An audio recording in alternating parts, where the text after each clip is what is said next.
지방에 내려갔습니다. 어디 갔을까요?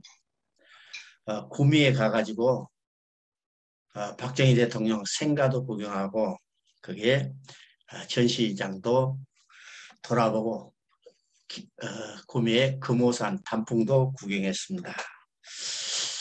박정희 대통령 그 생가를 보고 또 그 유물 전시관을 보니까 민족 중흥의 역사적인 인물이었는데 우리도 신앙 부흥의 역사적 인물들이 되기를 바랍니다.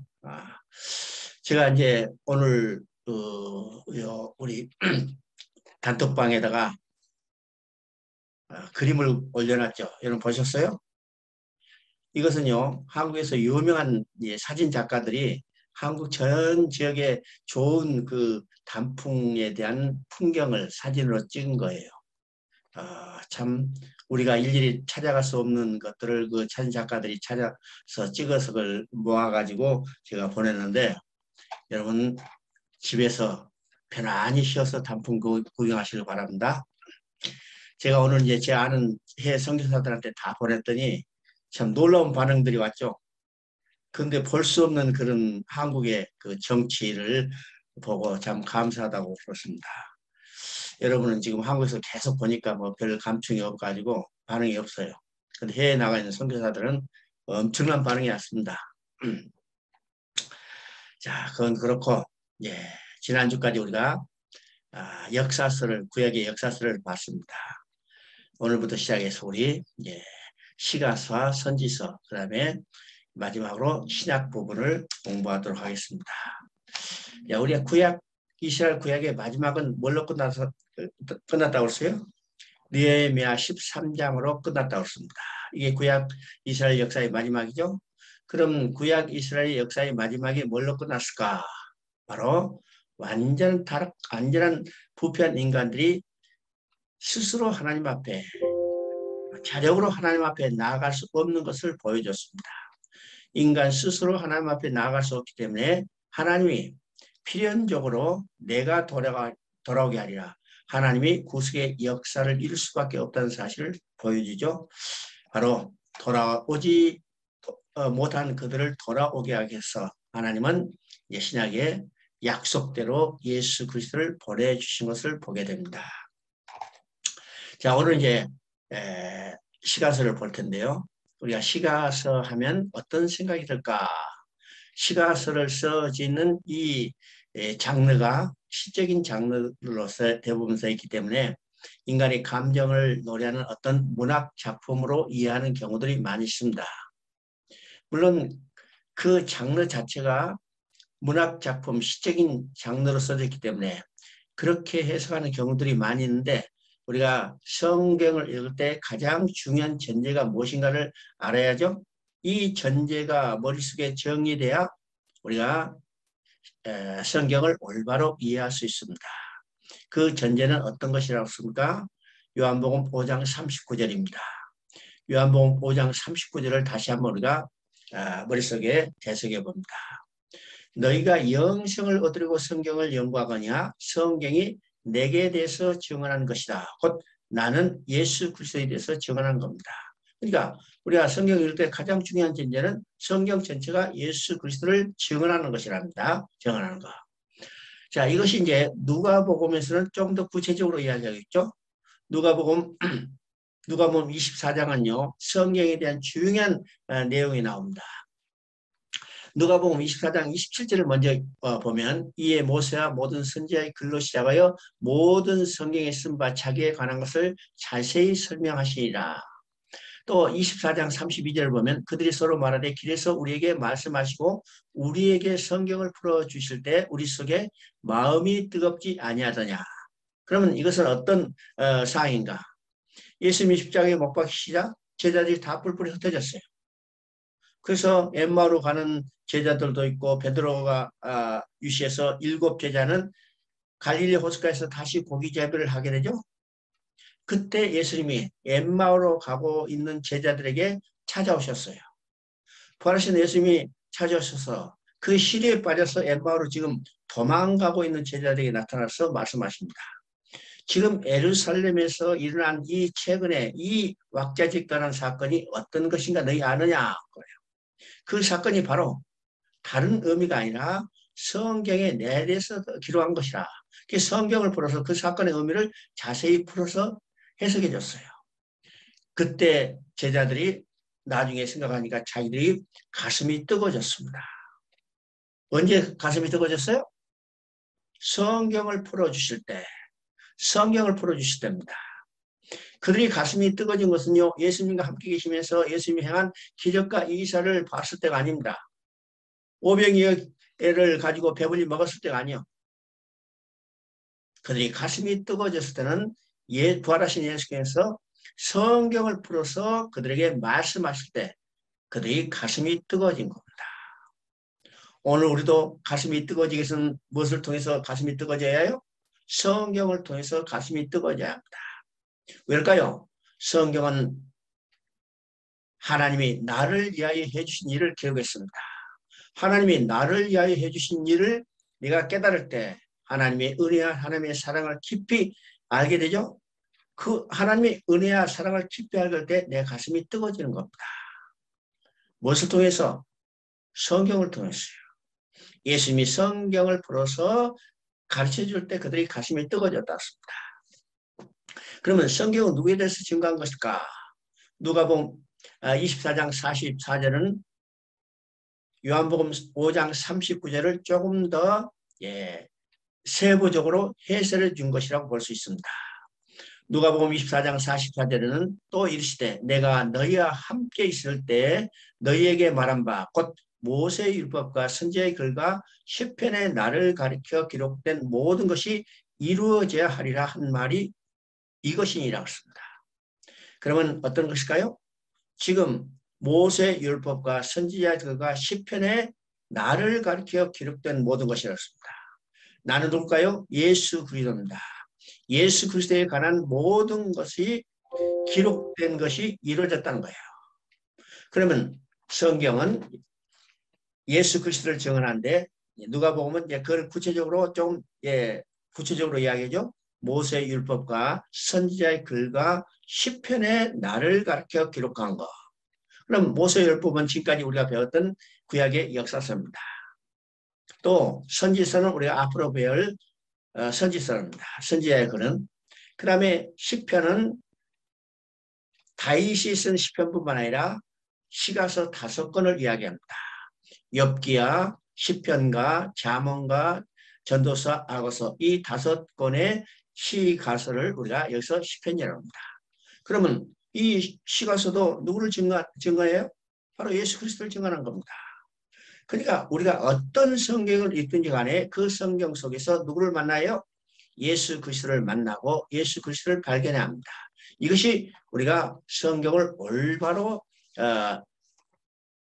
해석하고 또 우리가 성경이 올바로 해석돼야만 우리 신앙의 노선이 올바로 가는 겁니다. 뭐라 그러죠? 그래서 시가서 5권도 예수 그리스도를 증거한다는 것을 우리가 먼저 머릿속에 정리가 돼야 합니다. 그러면 우리가 시가서를 볼 때 시가서를 통해서 예수 그리스도를 어떻게 증거하는 볼 때 우리가 하나 살펴봅니다. 그럼 우리가 성경을 볼 때 성경을 쉽게 또 정확하게 이해해서는 성경에 기록된 시대적 배경을 아는 것입니다. 그럴까요? 성경은요 무시간적으로 기록된 게 아닙니다. 성경은 하나님께서 창세 때부터 계시록까지 일해 오시는 하나님의 일을 역사적인 사건을 통해서 기록해서 오늘 우리에게 보여주는 거죠. 그래서 성경은 어느 일정한 시간에 기록된 게 아니라 1600년에 걸쳐서 40명의 저자를 동원해서 기록하셨어요. 이 말은요, 하나님은 그때 그 시대마다 하시는 일을 그 시대의 선지자를 부르셔서 그들에게 하나님의 감동을 주셔서 기록했다는 사실입니다. 그러면요, 우리가 성경을 읽을 때 하나님께서 그 시대, 그때 선지자를 부려서 기록했기 때문에 이 성경을 기록한 시대적 배경이 어느 시대인가, 그 시대를 통해서 하나님은 무엇을 우리에게 계시해 주려고 하는가 하는 것을 깨닫게 알게 되는 거죠. 그래서 성경을 읽을 때 우리가 시대적 배경을 이해하는 것이 성경을 쉽게 이해하는 지름길 중에 하나입니다. 그러면 우리가 시편 5권도 시가서 5권도 그 시대 배경이 어떤가 우리가 살펴봅니다. 먼저요. 잠언, 전도서, 아가서는 솔로몬이 썼습니다. 솔로몬이 쓰죠? 그러면 솔로몬이 썼으면 이 시대적 배경은 언제인가?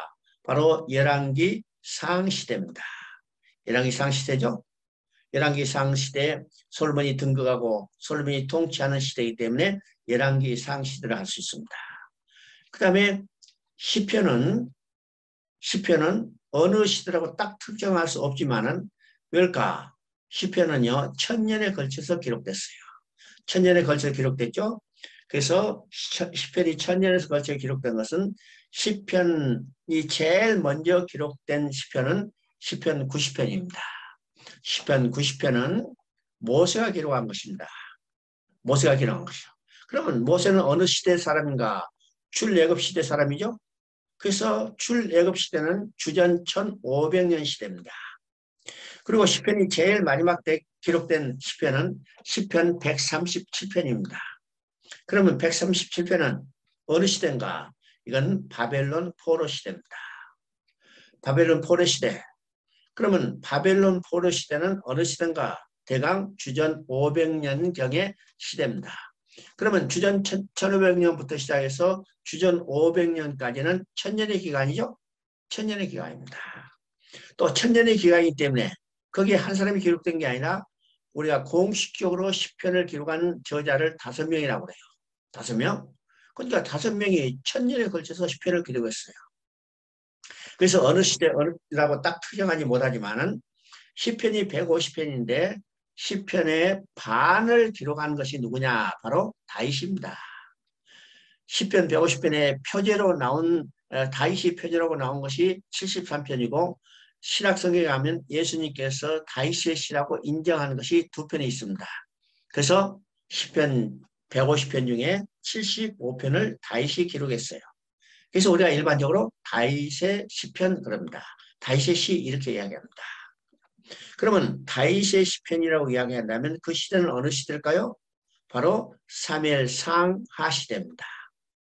사무엘 상하 시대. 사무엘 상의 16장부터 다윗이 등장하죠? 다윗이 등장합니다. 그때 하나님께서 사울을 버리시고 사무엘을 통해서 다윗에게 기름을 부는 순간 다윗은 왕이 돼서 이제는 왕으로서의 준비 기간을 거친 후에 사울이 죽자 이제는 하나님께서 다윗을 왕에 올려서 다스리는 시대가 사무엘하 시대입니다. 그러니까 시편은요 사무엘 상하 시대에 걸쳐져 있죠. 근데 이제 한 권에 엽기가 있습니다. 엽기는 어느 시대에 누가 기록했는지 아직까지도 그것을 밝혀지지 않고 있습니다. 밝혀지지 않죠? 그러면 우리가 엽기의 시대적 배경을 저자나 또 그 저자가 살았던 시대를 배경으로 알 수 있는 게 아니라 엽기 자체가 가지고 있는 시대적 배경을 통해서 우리가 엽기의 시대적 배경을 추정합니다. 그러면 엽기의 시대적 배경은 엽기 자체가 가지고 있는 그 배경은 어떤 것일까? 그것을 통해서 우리는 엽기의 시대적 배경을 창세 시대라고 합니다. 그러면 엽기에 나타나는 이 창세 시대의 배경을 우리가 추정할 만한 것은 어떤 것인가? 2가지가 있어요. 첫째는 번제입니다. 번제요? 엽은요, 엽기는 번제로부터 시작해서 번제로 끝나는 구조로 되어 있습니다. 엽기 1장 5절을 보면 엽이 자기 집에서 잔치를 한 후에 자녀들이 죄를 범했을까 봐 번제를 드리는 모습이 나타납니다. 그러면 여기 1장 5절 번제로부터 시작하죠. 그리고 세 친구와 더불어 또 엘리와 하나님과 더불어 모든 논쟁이 끝난 후에 하나님께서 이 세 친구들에게 책망하면서 짐승을 가져다가 엽에게 가져가서 엽으로 하여금 번제를 드려달라고 이야기하라고 합니다. 이것이 42장 8절이죠. 그러니까 엽기는 번제로부터 시작해서 번제로 끝나는 거예요. 그러면 엽기에 나오는 번제는 언제 누가 어디서 드렸을까? 엽 자신이 자기 집에서 드렸어요. 그러면 출애굽 이후의 시대라면 번제를 어디서 들었을까요? 누가 들었을까요? 번제를 제사장이 성막에서 드려야 합니다. 그런데 욥이 자기 집에서 번제를 드렸다는 것은 족장시대 아브라함과 이삭과 또는 그 이전에 이 가인과 아벨이 드린 제사 또는 노아가 드린 번제, 이 모든 것은 자기 집에서 자신들이 드렸죠. 그러니까 욥이 자기 집에서 번제를 드렸다는 것은 어느 시대하고 같은가? 장시시대 족장들이 드렸던 번제의 방법과 같기 때문에 욥기를 번제를 통해서 창세시대라고 추정합니다. 또 하나는 욥이 살았던 나이입니다. 욥은요 200살까지 살았죠. 그러면 200살까지 살았다는 것은 창세시대 족장들의 나이하고 비슷합니다. 비슷하죠? 그래서 욥기를 창세시대라고 이야기합니다. 그러면 욥기의 시대적 배경이 창세시대라는 사실을 우리가 염두에 두고 욥기에서 통해서 하나님이 우리에게 계시하고자 하는 내용이 어떤 것인가를 우리가 깨닫게 됩니다. 자, 우리가 먼저 욥기를 읽기 전에 머릿속에 정리할 성경 구절이 있습니다. 머릿속에 정리할 성경 구절은 어떤 것일까? 이사야 48장 11절입니다. 이사야 48장 11절. 이미 이 내용에 대해서 여러 번 말씀드렸죠? 우리가 이사야 48장 11절을 다시 우리 머릿속에 정리하면 하나님의 구원 계획을 이루시는 하나님의 마음 뜻이 무엇인지를 명확하게 드러내는 내용입니다. 이사야 48장 11절. 내가 나를 위하여 내 이름을 누구에게 모독받겠으며 내 영광을 누구에게 찬탈당하리요. 하나님의 구원 계획을 이루시는 하나님의 뜻은 하나님 자기 자신을 위해서인다는 거예요.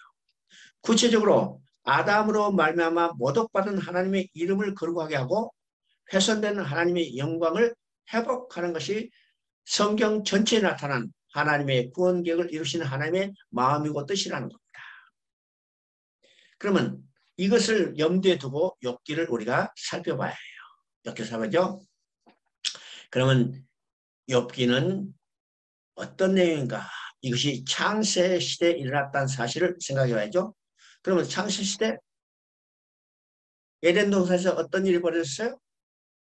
하나님의 형상대로 지으시고 함께 살면서 기뻐하며 즐거워하며 그의 영광을 드러내기를 원했던 인간 아담이 사단의 유혹에 넘어가서 사단의 노예로 전락되어 버렸어요. 그것으로 인해서 누구의 이름이 모독받았어요? 하나님의 자신의 이름이 모독받은 거죠. 하나님의 영광이 훼손된 거죠. 그러면 아담으로 말미암아 모독받은 하나님의 이름과 하나님의 영광을 누구를 통해서 회복할 것인가? 그것이 하나님께서 가장 중요한 문제였어요.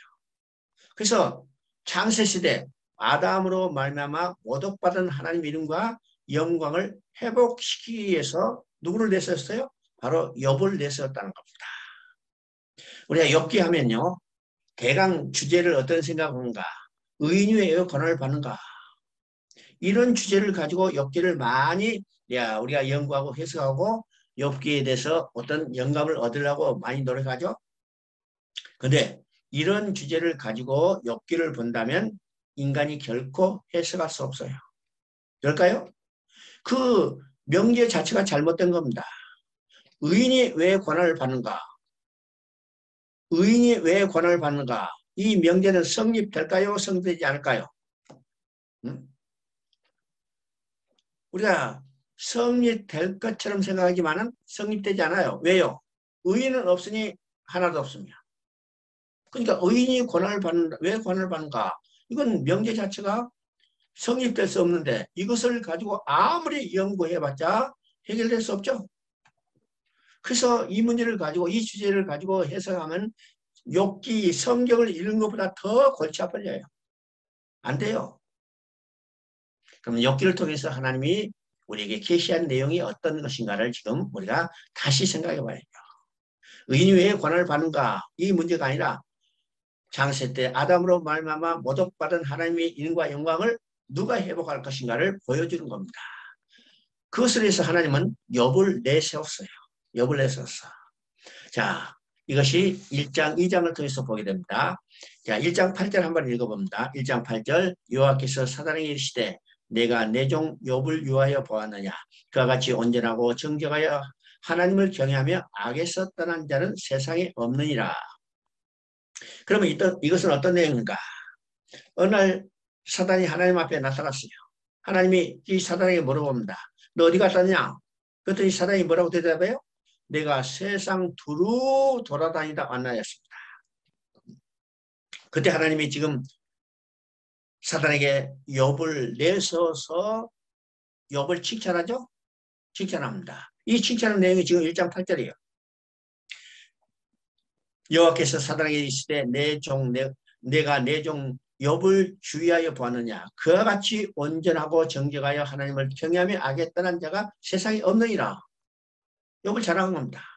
그때 사단이 뭐라고 그래요?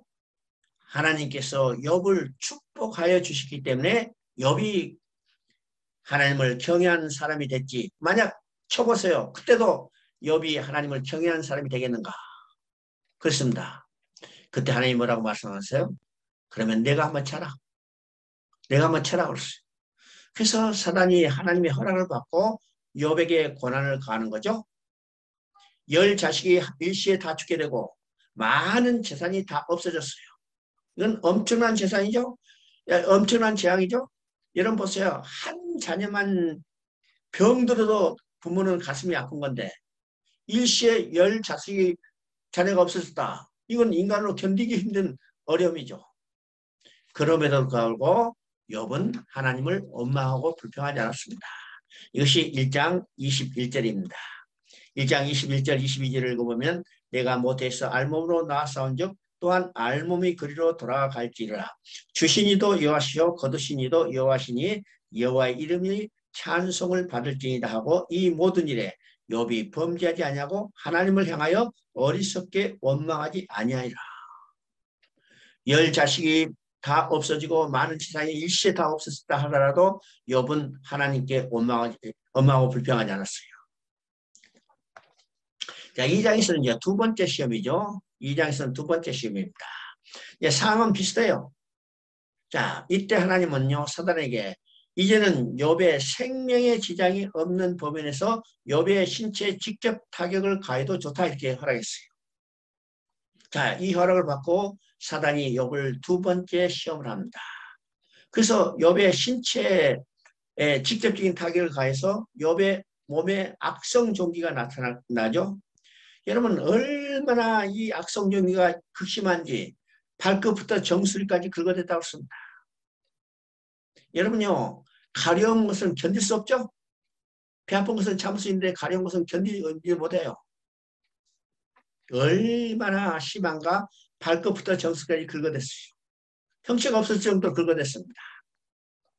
자, 이런 고난 가운데 욥이 아내는요, 고난 당하고 있는 욥을 위안해주고 도와줘야 하는데 오히려 삿대질하고 도망가 버렸어요. 그럼에도 불구하고 욥은요, 그 입으로 하나님께 범죄하지 않았다고 했습니다. 그것이 2장 9절 10절입니다. 그의 아내가 그에게 이르시되 당신이 그래도 자기의 온순함을 굳게 지키느냐 하나님을 욕하고 죽으라. 그가 이르되 그대의 말이 어리석은 여자 중에 하나의 말 같도다. 우리가 하나님께 복을 받았은즉 화도 받지 아니하겠느냐 하고 이 모든 일에 욥이 입술로 범죄하지 아니한지라. 자, 첫 번째 시험과 두 번째 시험에 욥은 온전히 하나님의 이름과 영광을 지켜냈죠? 지켜냈습니다. 근데 문제는 세 번째예요. 욥이 고난을 받고 있다는 소식을 듣고 욥의 세 친구가 욥을 이문하러 왔습니다. 욥을 이문하러 왔는데 욥을 보는 순간에 이문할 말이 입에서 떨어지지 않아요. 여러분 어지간히 고난을 받아야 그래도 위로할 말이 있죠. 괜찮아요. 앞으로 잘 될 거예요. 그렇게 위로할 말인데 욥이 지금 보니까 완전히 팍 쩔어버렸어요. 도저히 위로할 말이 입에서 나오지 않은 겁니다. 그렇죠? 그래서 욥을 위로했던 세 친구, 위로받아야 할 욥이 네 사람이 서로 쳐다만 보고 아무 말도 못하고 있습니다. 그것이 며칠 지나갔는가? 7일 동안 지나갔다 왔습니다. 여러분 7일 동안 아무 말도 하지 못하고 있다는 것은 얼마나 괴로운 일이에요? 결국은 누가 입을 열었어요? 욥이 입을 열었습니다. 욥이 입을 열어서 독백하는 것이 3장입니다. 3장이죠. 그러면 3장 1절 한번 읽어봅니다. 3장 1절 그 후에 욥이 입을 열어 자기 생일을 저주하니라. 자, 11절을 보면 어찌하여 내가 태어서 죽어나오지 아니하였던가? 어찌하여 내 어머니가 해산할 때 내가 숨지지 아니하였던가? 3장 21절을 보면 이러한 자는 죽기를 바라도 오지 아니하니 땅을 파고 숨긴 보배를 찾음보다 죽음을 구하는 것이 더하다. 자, 여기 우리가 3장을 보면 욥이 자기 생일을 저주하죠.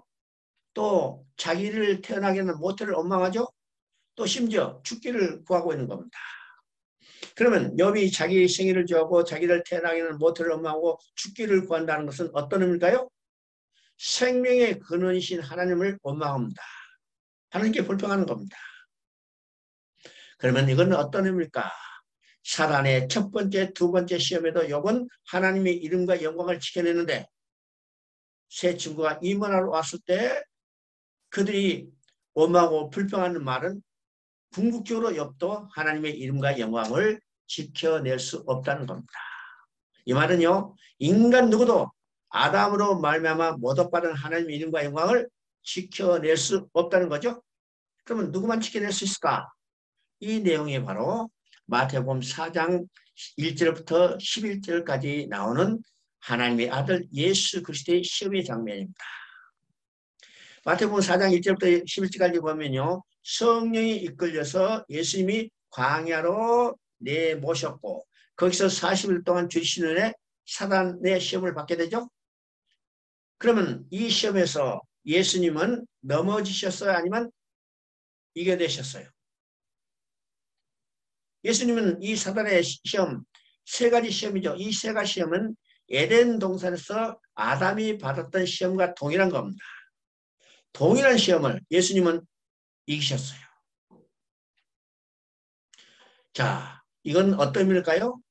아담은 가장 좋은 환경 가운데 사단의 유혹에 넘어졌지만 예수님은 가장 악한 환경 가운데도 사단의 유혹에 넘어지지 않고 이겨냈습니다. 이 말은요, 인간 누구도 아담으로 말미암아 모독받은 하나님의 이름과 영광을 회복할 수 없지만은 오직 한 분 예수 그리스도 하나님의 아들 예수 그리스도만이 아담으로 말미암아 모독받은 하나님의 이름과 영광을 회복할 수 있다는 겁니다. 그래서 예수님은 십자가의 죽음을 통해서 뭘 이뤘어요? 하나님의 잃어버린 백성을 찾게 되시고 그것을 통해서 모독받은 하나님의 이름이 거룩하게 되고 훼손된 하나님의 영광이 회복되는 것을 보게 됩니다. 그래서 이미 우리가 이야기했지만은 요한복음은 예수님의 십자가의 죽음을 순환으로 말하지 않고 하나님의 영광을 드러내는 것으로 이야기하고 있다는 사실을 우리가 봤습니다. 예수님의 십자가의 죽음을 통해서 하나님은 잃어버린 백성을 찾고 그것으로 인해서 아담으로 말미암아 모독받은 하나님의 이름이 거룩하게 되고 하나님의 영광이 회복되는 것을 보게 되죠. 자, 그리고 이제 4장부터 시작해서는 이문화로 온 세 친구와 더불어 반복되는 변론이 이루어집니다. 반론이 이루어져. 자, 거기서 이제 대표적으로 이들의 변론이 내용이 어떤 것인가. 첫째, 엘리바스입니다. 엘리바스는 4장 7절이 엘리바스가 변론하는 이 말의 대표예요. 세 번 반복되지만 거의 비슷한 말로 돌아가고 있습니다. 근데 그 대표적인 말은 4장 7절에 생각해보라. 지혜 없이 망한 자가 누구인가? 정직한 자의 끊어짐이 어디 있는가? 이건 한마디로 네가 지금 고난받는 것은 네 죄 때문이라는 거예요. 지혜 없이 망한 자가 없다. 네가 지금 고난받는 것은 네 죄 때문이라는 겁니다. 8장에 보면 빌답도 비슷한 내용을 하죠. 8장 3절 4절 읽어보면 하나님이 어찌 정의를 굳게 하시겠으며 전능한 이가 어찌 공의를 굳게 하시겠는가. 내 자녀들이 주께 죄를 지었으므로 주께서 그들을 그 죄에 버려두시나이. 나 열 자식이 다 없어진 것도 그들의 죄 때문이라는 거예요. 그들의 죄를 짓기 때문에 하나님이 그들을 심판하신 것이라고 지금 정지하고 있는 겁니다. 자, 11장에 보면 세 번째 친구 소발도 비슷한 거죠. 지혜 오묘함으로 내게 보이시기를 원하노니 이는 그의 지식이 광대하심이라. 하나님께서 너로 하여금 너의 죄를 잊게 하여 주셨음을 알라. 네가 지금 죽지 않고 지금 고난받고 있고 생명을 가지고 고난받고 있는 것도 하나님이 너에게 긍휼을 베풀어 주게 했기 때문이지. 그래서 너도 고난받는 것은 결국 네 죄 때문이라고 지금 계속해서 책망하는 겁니다. 이 세 친구가 계속해서 이 반복해서 변론한 말은 한마디로 네가 고난받는 것은 네 죄 때문이다. 이들은 논리적으로 말하면요, 행위구원론이고 인과응보의 사상을 그대로 드러내고 있습니다. 그런데 이 변론 가운데 세 사람이 계속 욥을 지금 전개하기 때문에 욥은요, 말하다가 그냥 막히면 화가 나니까 어떻게 해요? 하나님께 대한 반항적인 말도 하고 새 친구들을 공부하기도 합니다. 그런데 궁극적으로 하나님은 누구의 손을 들어준가? 새 친구의 논리적으로 정확히 변론한 새 친구의 손을 드는 게 아니라 욥의 손을 들어주고 있습니다. 왜일까요? 이 새 친구가 가지고 있는 구원관과 욥이 가지고 있는 구원관이 다르기 때문입니다. 이 새 친구가 가지고 있는 구원관은 정확히 율법적인 구원관, 인과응보적 구원관이지만은 욥은 어떤 구원을 가지고 있는가? 바로 중보자, 구원자를 믿고 있었다는 사실입니다. 자, 16장 19절을 한번 읽어봅니다. 16장 19절을 보면 지금 나의 증인이 하늘에 계시고 나의 중보자가 높은 데 계시니라. 자, 욥은요 정확히 16장 19절에서 중보자를 이야기합니다. 중보자. 그 중보자는 어디 계세요? 하늘에 계시고 높은 데 계시니라. 그러면 지금 욥이 생각할 때 하늘에 계신 중보자는 누굴까요? 중보자는 어떤 역할을 할까? 21절에 나옵니다. 사람과 하나님 사이에 인자 그 이웃 사이에 중재하시기를 원하니라. 그러면 하나님과 사람 사이에 중재하실 중보자는 누구예요? 바로 우리 주 예수 그리스도입니다. 디모데전서 2장 5절에 이야기하죠. 사람과 하나님 사이에 중보자는 한 분이시니 오직 우리 주 예수 그리스도라고 이야기합니다. 그렇죠? 또 19장 25절을 보면 19장 25절 내가 알기에는 나의 대속자가 살아계시니 마침내 그가 땅에 서실 것이라. 여기서 정확히 대속자를 이야기합니다.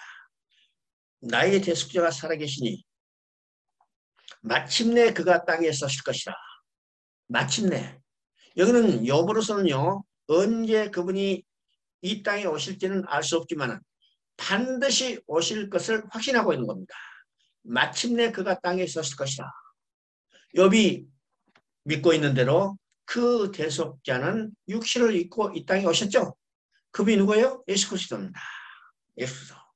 그러니까 중보자와 대속자를 통해서 욥은 누구를 믿고 있었어요? 예수 그리스도를 믿고 있습니다. 예수 그리스도를 통하지 않고는 하나님께 나아갈 자가 없고 예수 그리스도를 통하지 않고는 하나님의 이름과 영광을 회복할 자가 없다는 사실을 욥은 믿고 있는 겁니다. 희미하지만 정확한 내용을 믿고 있는 거죠. 믿고 있습니다. 자, 이들의 변론이 다 끝난 후에 하나님은 새 친구를 책망하는 거죠. 그래서 42장 7절 8절 한번 읽어봅니다.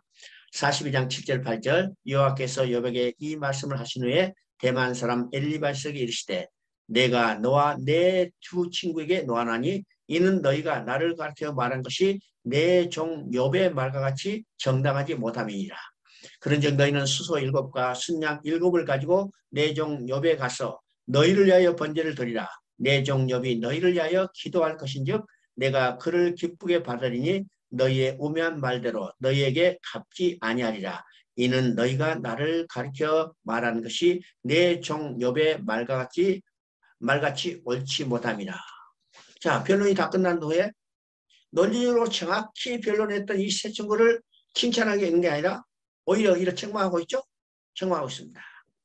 그러면 왜 하나님은 논리로 정확히 지금 변론하고 있는 이 세 친구를 책망하실까요? 여기는 세 가지 의미가 있습니다. 하나님은 세 친구에 정당하지 못하였다고 한 이유는 첫 번째는요. 이 세 친구는 욥의 고난에 나타난 하나님의 뜻을 알지 못하고 있는 겁니다. 이 세 친구는 지금 욥을 고난을 받고 있는데 어떻게 해요?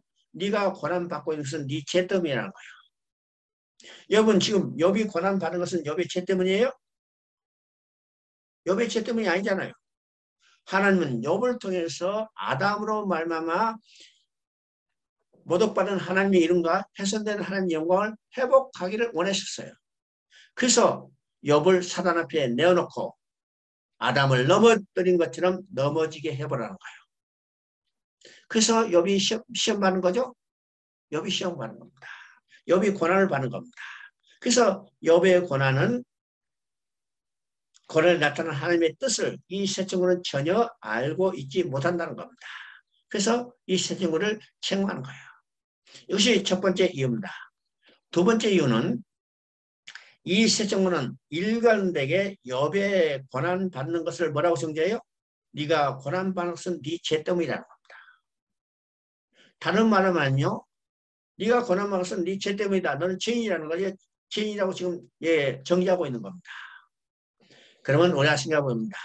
인간의 죄는 누구만 정죄할 수 있어요? 인간의 죄는 하나님만이 정죄할 수 있습니다. 하나님만이 정죄할 수 있어요. 근데 이 세 친구가 욥이 네가 고난 받은 것은 네 죄 때문이다. 너는 죄인이라고 지금 정죄하고 있는 것은 자기들이 어떤 이치에 있다는 거예요? 하나님 같은 이치에 있다는 겁니다. 있다는 거죠. 세 번째는 같은 죄 맥락에서 네가 고난 받는 것은 네 죄 때문이다. 네가 고난 받는 것은 네 죄 때문이다. 너는 죄인이다. 그렇죠? 죄인이라는 거예요. 그러면 반대로 고난받지 않는 이 세 친구는 죄인이 아니란 말이죠. 죄인이 아니다. 의인이다. 스스로 어렵다고 지금 하는 겁니다. 욥이 고난받는 것은 네 죄 때문이다. 너는 죄인이다. 고난받지 않는 우리는 죄인이 아니고 의인이다. 그런 거죠. 이 말은 어떤 것 같이 배치돼요? 성경은 뭐라고 말해요? 의인은 없나니 하나도 없으며 모든 사람의 죄를 범했음에 하나님의 영광이 이르지 못했다고 합니다. 근데 이 세 친구는 스스로 어렵다고 이야기하는 거죠. 그래서 하나님은 이 세 친구를 정죄하고 있는 겁니다. 책망하고 있는 겁니다. 그죠? 욥기는 번제로 시작해서 번제로 마치는 구조라고 했습니다. 그래서 욥기는 구속과 번제를 통해서 인류의 구원은 오직 그리스도의 구속을 통해서만 가능하다는 것을 보여주고 있습니다. 그렇죠?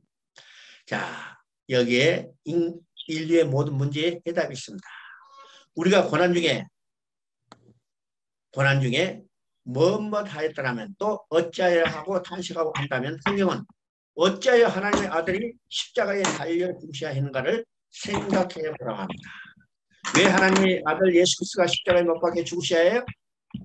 내 죄 때문이라는 사실을 우리가 분명히 알아야 합니다. 그래야죠. 그 다음에 시편을 봅니다. 시편은 아까도 얘기했지만 1000년에 걸쳐서 5명의 저자에서 기록됐습니다. 그런데 시편이 150편이지만은 우리가 일반적으로 다윗의 시편이라고 하는 거예요. 왜일까요? 다윗이 150편 중에 반 75편을 기록했습니다. 그러면 우리 시편을 볼 때 75편을 다윗이 기록했기 때문에 다윗이 저자죠. 또 다윗이 등장인물입니다. 또 이 시편의 75편의 내용은 다윗이 경험한 사실을 기초로 해서 기록하고 있어요. 그러면 시편 전체의 내용은 어떤 의미일까? 다윗을 제자로 해서 다윗을 등장인물로 해서 다윗이 경험한 일을 가지고 예수 그리스도에게 성취될 부분들을 다 사전에 계시해주고 있다는 사실입니다. 그러니까 다윗이는 그걸 우리가 누구로 알아야 해요? 예수 그리스도를 우리가 읽어야 합니다. 다윗이 경험한 사건들은 예수 그리스도께서 당하실 사건이라는 사실을 우리가 깨닫게 되는 거죠.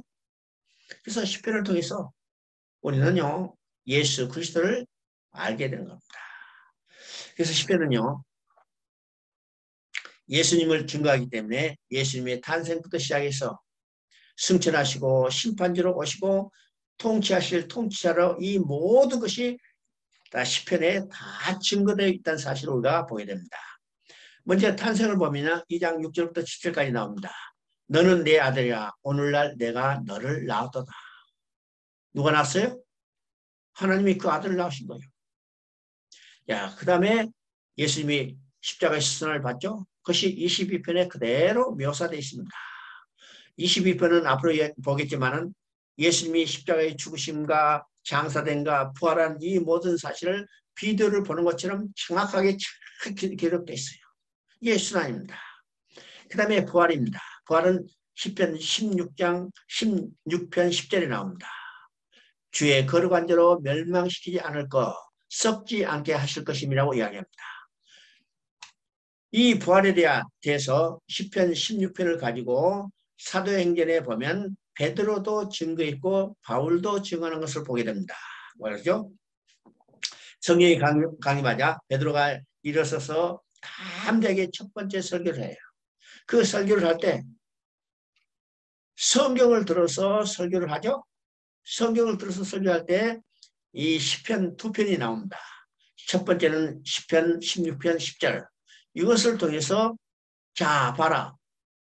시편 16편을 보면요. 다윗이 썩지 않음을 본다고 했는데 다윗이 지금 시체가 여기 있는데 무덤이 여기 있는데 썩지 않음을 본다는 것은 어떤 의미입니까? 다윗의 후손인 예수 그리스도께서 죽으시고 장사됐지만 그가 썩지 않음을 볼 것은 곧 부활하실 것을 증언했다. 이렇게 이야기합니다. 그 다음에 사도행전 13장에 보면 바울이 첫 번째 설교를 하는 거죠. 그 설교를 할 때 예수님의 부활에 대해서 똑같이 시편 16편을 들어서 부활을 증거하고 있습니다. 그 다음에 승천은 시편 110편 1절을 들어서 증거하고 있습니다.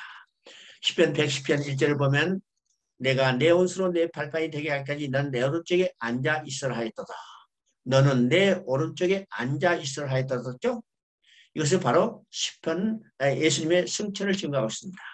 이 시편 110편도 베드로가 설교할 때 예수님의 승천을 증언하는 이 구절로 인용하고 있는 것을 보게 되죠. 그 다음에 시편 50편은요. 예수님이 재림주로 심판주로 재림할 것을 증언하고 있습니다. 그 다음에 97편은 메시아를 왕국으로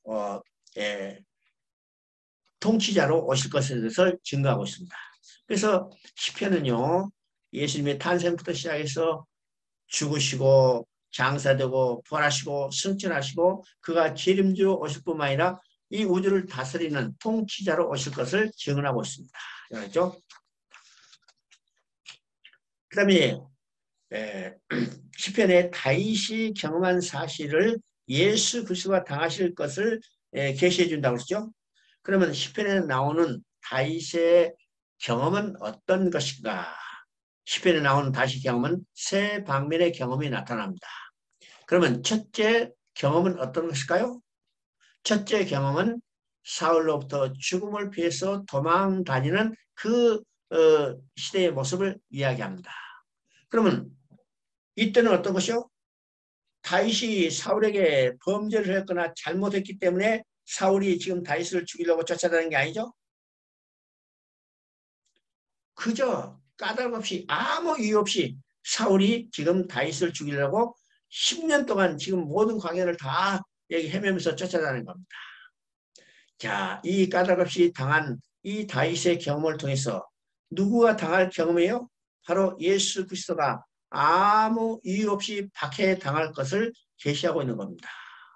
예수님이 십자가에 못 박혀 죽으신 것은 예수님의 죄 때문이요? 예수님이 잘못 때문이요? 아니잖아요. 아닙니다. 두 번째 경험은 다윗이 압살롬의 반역을 통해서 당하는 이 아픔, 마음 아픔을 그대로 묘사하고 있습니다. 그러면 야 압살롬의 반역하기 때문에 다윗이 이 왕위를 버리고 도망다니는 그 처량한 신세 이렇게 이야기처럼 생각하지만은 그게 아닙니다.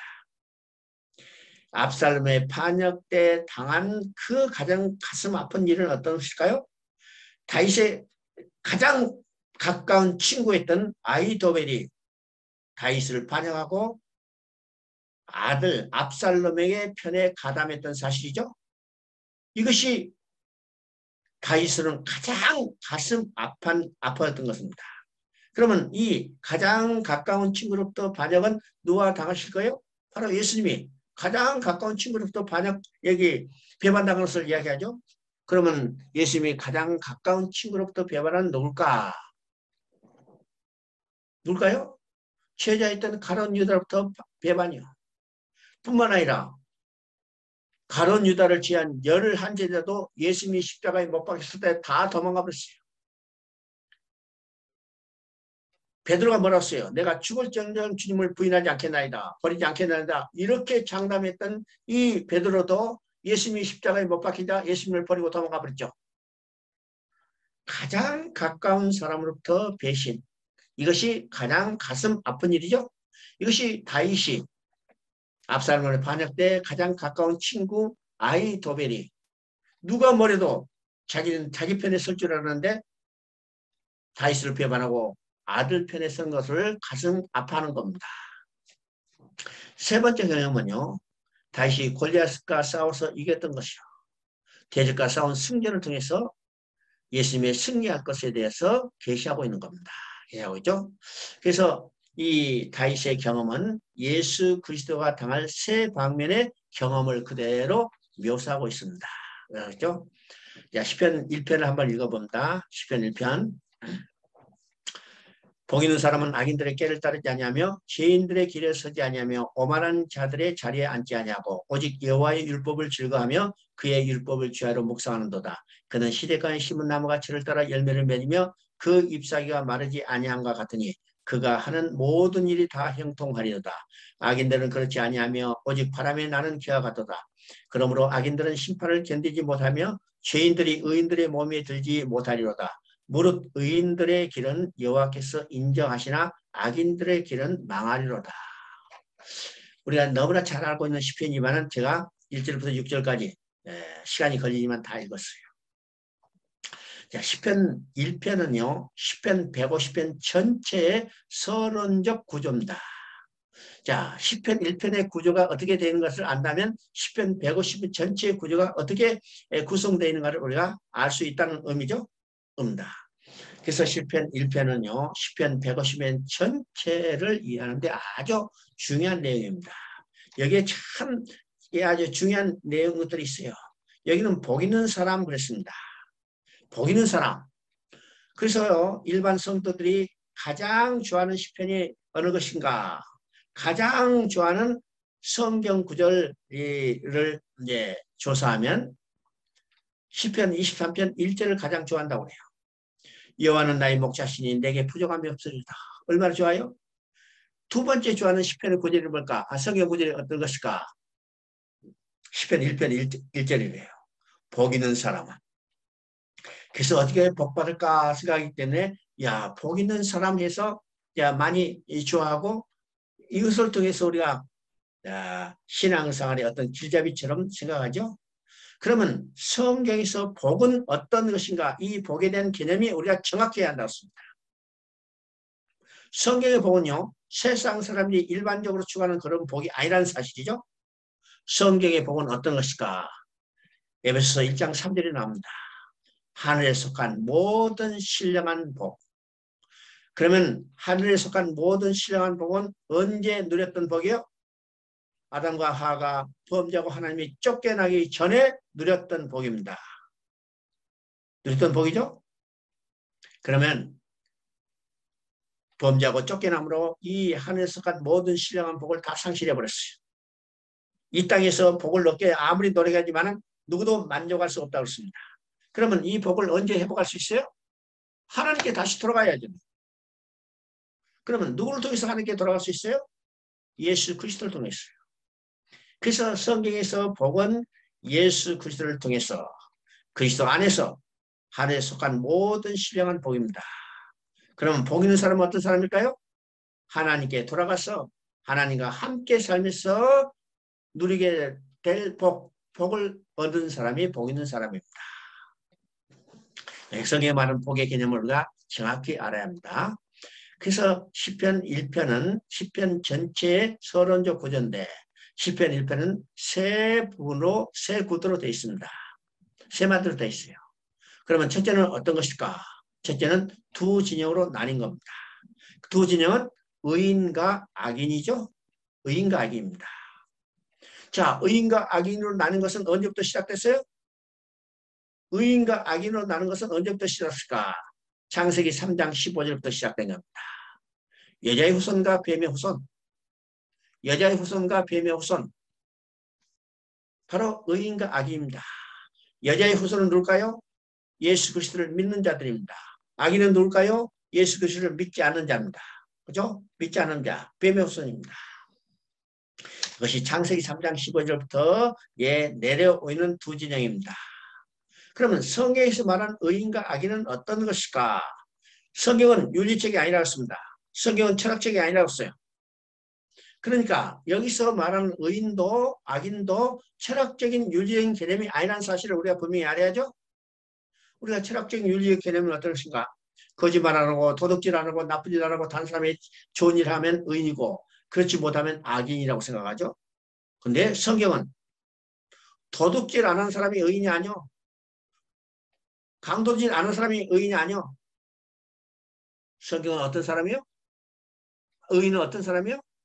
하나님께 돌아가게 된 사람. 이게 의인입니다. 누구를 통해서 돌아가요? 예수 그리스도를 통해서 돌아가요. 그래서 성경이 말하는 의인은 예수 그리스도를 믿는 사람입니다. 성경에서 말하는 악인은 예수 그리스도를 믿지 않는 사람입니다. 강도질했기 때문에 악인이 아니죠. 강도질했기 때문에 악인이 아니에요. 여러분요, 예수님이 십자가에 못 박혔을 때 양쪽에 두 강도가 있어요. 두 강도가 있죠. 한 사람은 의인 됐고 한 사람은 악인 그대로 남는 겁니다. 왜요? 한 사람은 똑같이 강도질했지만은 한 사람은 예수 그리스도를 믿은 겁니다. 예수 그리스도를 믿은 거죠. 그래서 하나님께 다시 돌아가게 됐어요. 이 의인입니다. 그러니까 이런 개념들을 우리가 성경을 읽을 때 분명히 정리가 돼야 합니다. 정리가 돼요. 이제 두 진영으로 나뉘었죠. 의인과 악인. 또 이제 두 번째는 두 진영의 사람이 각각 자기가 가는 길이 있습니다. 그러면 의인은 의인의 길을 가고 악인은 악인의 길을 가는 거죠. 그러면 길 가다 보면 끝이 나와요. 종말이 나옵니다. 종말이 나오는데 의인은 의인의 길을 가고 그 종말은 생명입니다. 다른 말하면요, 천국이에요. 악인은 악인의 길을 가고 그 종말은 사망입니다. 다른 말하면요, 지옥이에요. 오늘 우리는 예수님 믿고 의인의 길을 가고 우리의 종말은 어디요? 생명을 얻는 거고 바로 천국 하나님께 다시 돌아가서 하나님과 영원히 함께 사는 천국의 삶을 누리게 되는 거죠. 악인은 예수 믿지 않는 사람은 악인의 길을 가고 그 종말은 사망입니다. 그들은 지옥불에 떨어지는 거예요. 이것이 시편 1편이 구도입니다. 그러면 시편 1편은 시편 150편 전체의 서론적 구도라면 150편 전체가 어떻게 구성됐다는 거예요? 바로 이 구도로 구성됐다는 겁니다. 그렇죠? 그래서 시편도 누구를 증거하는가? 바로 예수 그리스도를 증거하고 예수 그리스도를 믿음으로 하나님께 나아가서 의롭게 되고 하나님과 영원히 함께 살게 되는 그 길을 보여주고 있다는 사실을 우리가 분명히 알아야 합니다. 자, 22편을 한번 봅니다. 다 이제 우리가 다 볼 수 없기 때문에 핵심적인 걸 한 두 편만 보겠습니다. 여러분 혹시 10편을 좀 더 이제 묵상하고 싶다면 유도순 목사님이 이제 성경 국사 관점에서 다 해설하는 10편이 있습니다. 66권 중에 10편. 여러분 꼭 한번 사서 매일 한번 묵상해 보시기 바랍니다. 정말로 내가 10편도 여러 사람들이 그 해설한 것들을 봤는데 이 국사 관점에서 예수 그리스도를 증거하는 관점에서 정확하게 이 해설을 놓은 것이 이 유도순 목사님이 해설한 것이 정말 일관되고 탁월한 해설이에요. 여러분이 한번 꼭 보시길 바랍니다. 자, 22편을 한번 봅니다. 22편 1절을 보니까 내 하나님이여 내 하나님이여 어찌 나를 버리셨나이까 어찌 나를 멀리하여 돕지 아니하시며 내 신음한 소리를 듣지 아니하셨나이까. 자, 22편은 어떤 내일일까? 예수님이 십자가에 못 박혀 죽으시고 상사되고 부활하신 이 모든 내용을 우리가 눈으로 보는 것처럼 생생하게 묘사했습니다. 이 시편에 기록할 때는요 비디오가 없었죠. 비디오가 있었다면 그대로 찍어서 딱 우리에게 보여줬을 텐데 비디오가 없었으니까 어떻게 해요? 글로 써야 하잖아요. 글로 써. 그래서 이것을 생생하게 그대로 묘사했는데 반대로 우리는요. 22편을 읽을 때 비디오를 보는 것처럼 우리 머릿속에 연상하고 보면 돼요. 예수님이 십자가에서 순환당한 장면과 그 다음에 장사되고 부활한 장면을 우리가 눈으로 보는 것처럼 머릿속에 비디오를 보는 것처럼 연상하고 읽으면 그대로 나타나는 것을 보게 됩니다. 보게 되죠? 자, 구약에는요. 세 편의 갈보리 장면이 있다고 했습니다. 그러면 구약의 세 편의 갈보리 장면은 어떤 것인가? 첫 번째는 창세기 22장입니다. 창세기 22장. 하나님께서 아브라함에게 아들 이삭을 번제로 드리는 사건이죠. 바로 어디서? 모리아 땅 내가 지시한 한 산에서 아들 이삭을 번제로 드리라. 바로 이것은 어떨까요? 예수님께서 십자가에서 갈보리 십자가에서 피 흘려 죽으실 번제로 드릴 것에 대한 그림자이죠. 그러니까 구약의 첫 번째 갈보리 장면입니다. 두 번째 갈보리 장면은 지금 시편 22편이야. 시편 22편. 세 번째 갈보리 장면은 이사야 53장입니다. 이사야 53장의 핵심은 이사야 53장 6절이죠. 우리의 죄를 그에게 담당시키시다. 어디서? 갈보리 십자가에서. 누구에게? 어린 양 대신 예수 그리스도에게. 이것이 구약에 나오는 세 편의 갈보리 장면입니다. 시편 32편을 한번 봅니다. 시편 32편 1절 2절 허물의 사함을 받고 자신의 죄가 가려진 자는 복이 있도다. 마음에 간삼이 없고 여호와께 정죄를 당하지 아니하는 자는 복이 있도다. 자, 여기 복에 대해서 이야기합니다. 복이 있어요. 그러면 여기 복도 정확히 이해합니다. 우리가 부자 되고 출세하고 잘 먹고 잘 사는 것이 복이 아니라는 거예요. 복은 어떤 것이요? 하나님께 다시 돌아가서 하나님과 함께 살면서 기뻐하며 즐거운 삶을 누리는 것이 복입니다. 하늘에 속한 모든 신령한 복, 이것이 복이에요. 그래서 인간이 가장 중요한 일은 어떤 일일까요? 하나님께 다시 돌아간 일이고 하나님께 다시 돌아가게 됐다는 소식이 인간이 들을 수 있는 가장 기쁜 소식, 복음이라는 사실입니다. 그러니까 복에 대해서, 성경에 나오는 복에 대해서 여러분이 이 머릿속에 정리가 확실해야죠. 그래서 여기서 지금 복에 대한 이야기 나옵니다. 허물의 사함을 받고 자신의 죄가 가려진 자는 복이 있도다. 여호와께 정죄당하지 아니한 자는 복이 있도다. 없습니다. 그러면 여기는 어떤 의미일까요? 이 시편은요, 다윗이 밧세바와 범죄하고 그 남편 우리아도 죽인 후에, 그렇죠? 엄청난 죄를 지냈죠. 죄를 범했어요. 근데 다윗이 왕이기 때문에 아무도 그를 지적하지 못해. 왜요? 잘못 지적했다가 지금 모가지 날아가겠으니까 아무도 다윗이 범죄를 지적하지 못해요. 그때 하나님께서 나단 선지자를 통해서 다윗의 죄를 지적합니다. 가난한 자의 양 한 마리를 뺀 사람이 당신이요. 그랬더니 다윗이 깨닫고 하나님 앞에 엎드려 간절한 회개 기도를 합니다. 회개 기도를 다 마치자 하나님께서 나단 선지자를 통해서 다윗에게 선포합니다. 왕이시여, 여호와께서 당신의 죄를 사하셨나이다. 이 선포를 듣고 난 후에 다윗이 지은 시가 시편 32편입니다. 이게 시편 51편도 비슷한 사항이죠. 여기서 중요한 거 있죠. 허물의 사함을 받고 자신의 죄가 가려진 자는 복이 있도다. 그러면 인간의 허물은 누구를 통해서 사함받을 수 있어요? 인간의 죄는 누구를 통해서 가려줄 수 있어요? 하나님께서 입혀주신 가죽옷을 받아 입을 때만 인간의 죄가 가려지는 거예요. 그러면 인간의 죄는 누구를 통해서 가려져요? 바로 가죽옷. 가죽옷으로 예표되는 예수 그리스도를 통해서만 인간의 죄가 가려지는 겁니다.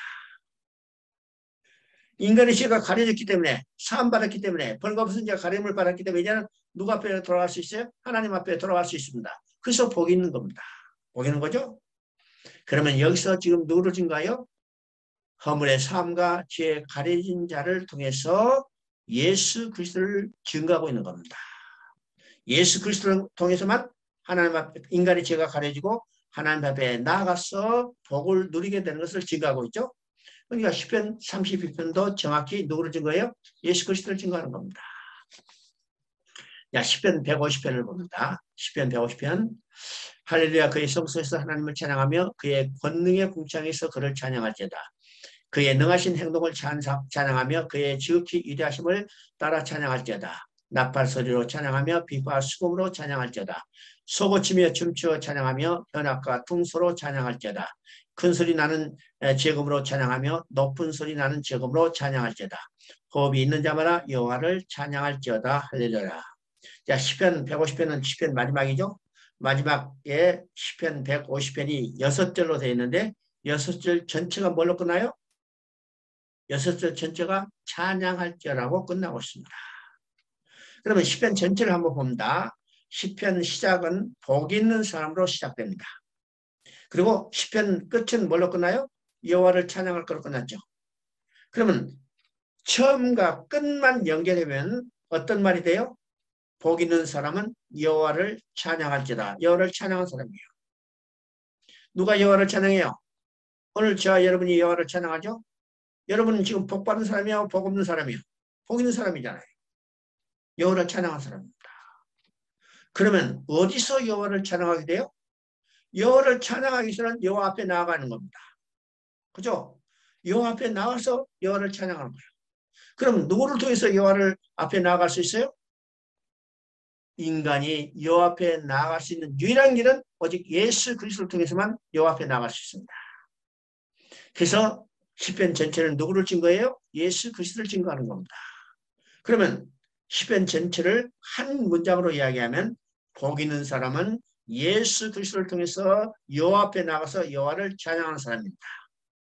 이것이 시편 150편이 방대하더라 하더라도 한 문장으로 정리되는 거죠. 다시 이야기합니다. 복 있는 사람은 예수 그리스도를 통해서 하나님 앞에 나가서 하나님을 찬양하는 사람. 누가? 몰라? 저 여러분이 지금 여호와를 찬양한 사람이잖아요.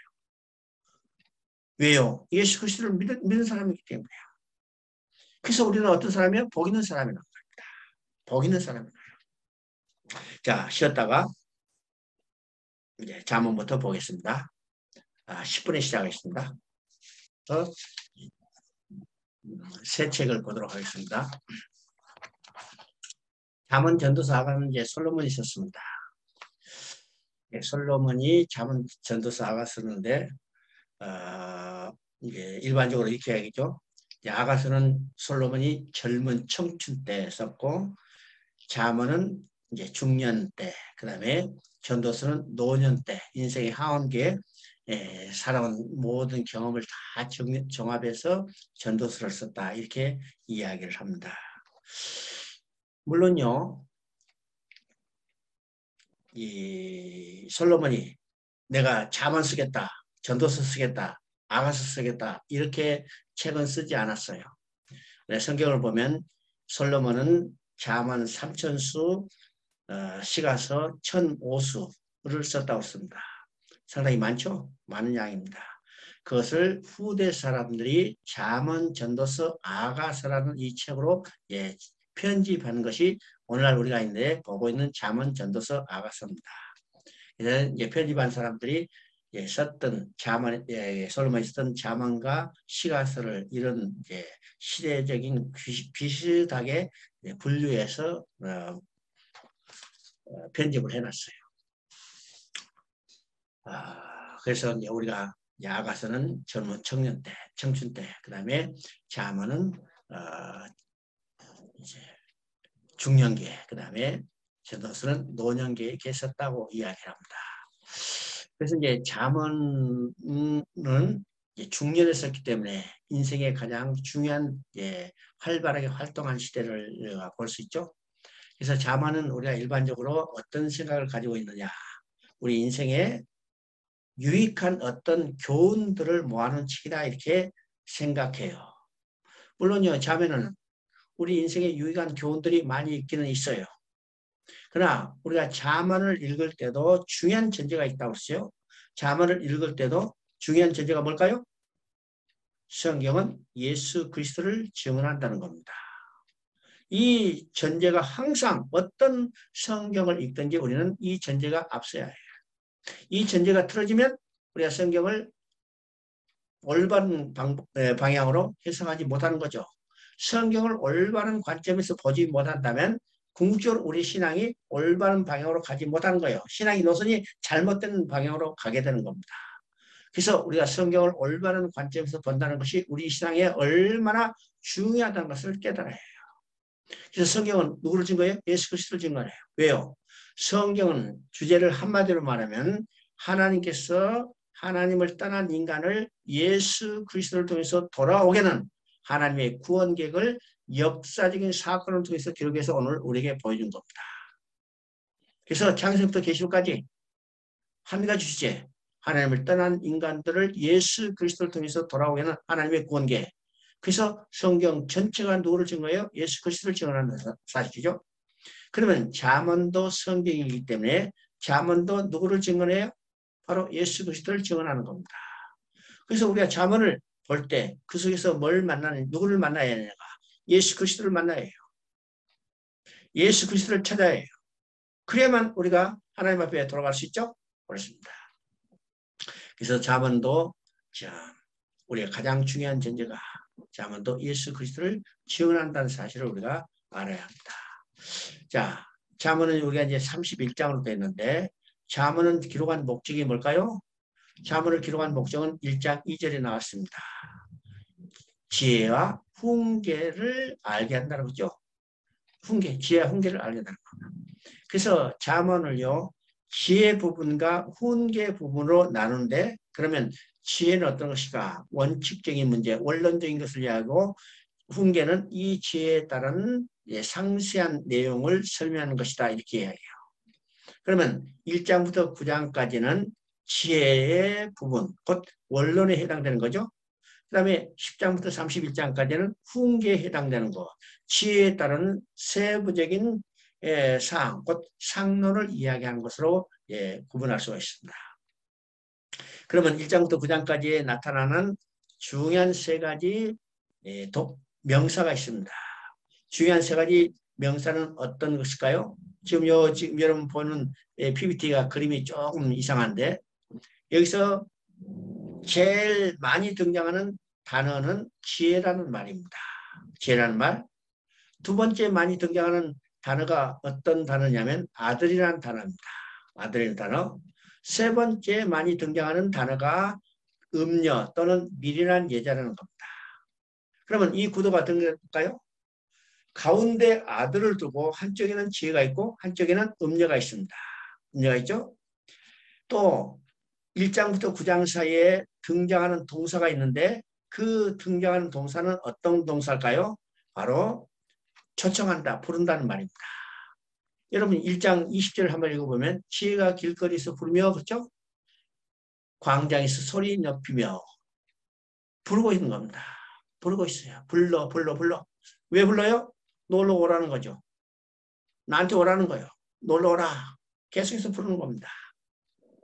그러면 여기서 우리가 중요한 것을 깨달아야 합니다. 깨달아는 것은 바로 가운데 있는 아들이 양쪽에 있는 지혜가 초청하고 하나는 음녀가 초청하는데 누구의 부름에 응하에 따라서 이 아들의 운명이 완전히 달라지는 거죠.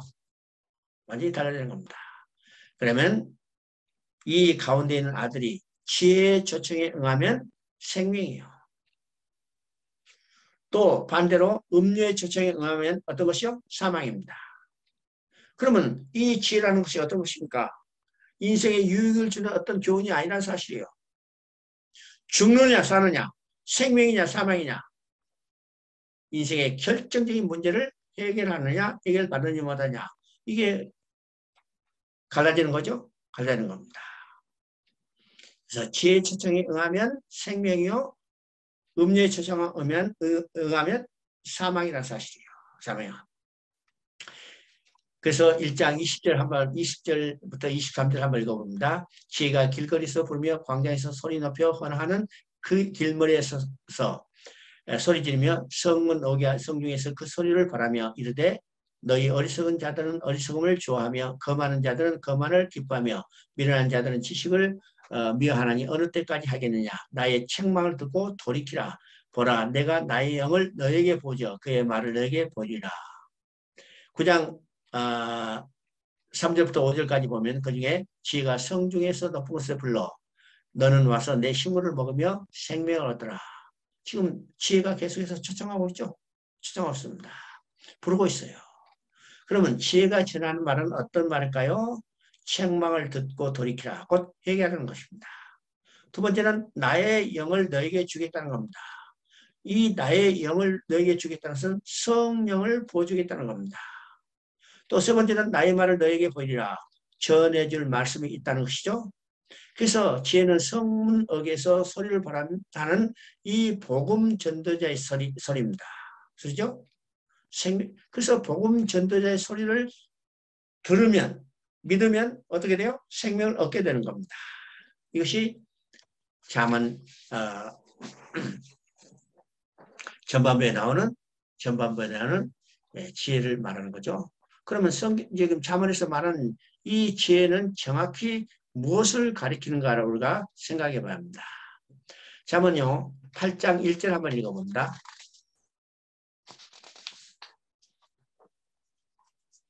자, 잠언 8장 1절을 한번 읽어보면 여기 지금 PPT에 넣는데 8장 읽어보면 거기에 지혜라는 말이 나옵니다. 지혜라는 말이죠. 자, 8장 22절 23절 한번 읽어봅니다. 8장 22절 23절 읽어보면요. 여호와께서 그 조화의 시작 곧 태초에 일하기 전에 나를 가지셨으며 만세 전부터 태초부터 땅이 생기기 전부터 내가 셈을 받았느니. 여기서 지금 지혜가 어떤 것인가를 이야기하죠. 지혜가 어떤 것인가. 여호와께서 그 조화의 시작 태초에 일하기 전에 나를 가졌으니 여기 나는 지혜를 말합니다. 만세 전부터 태초부터 땅이 생기기 전부터 내가 세움을 받았니 곧 나는 여기서 지혜를 말합니다. 그러면 8장 22절부터 23절까지는 지혜의 선제성을 이야기하는 거죠.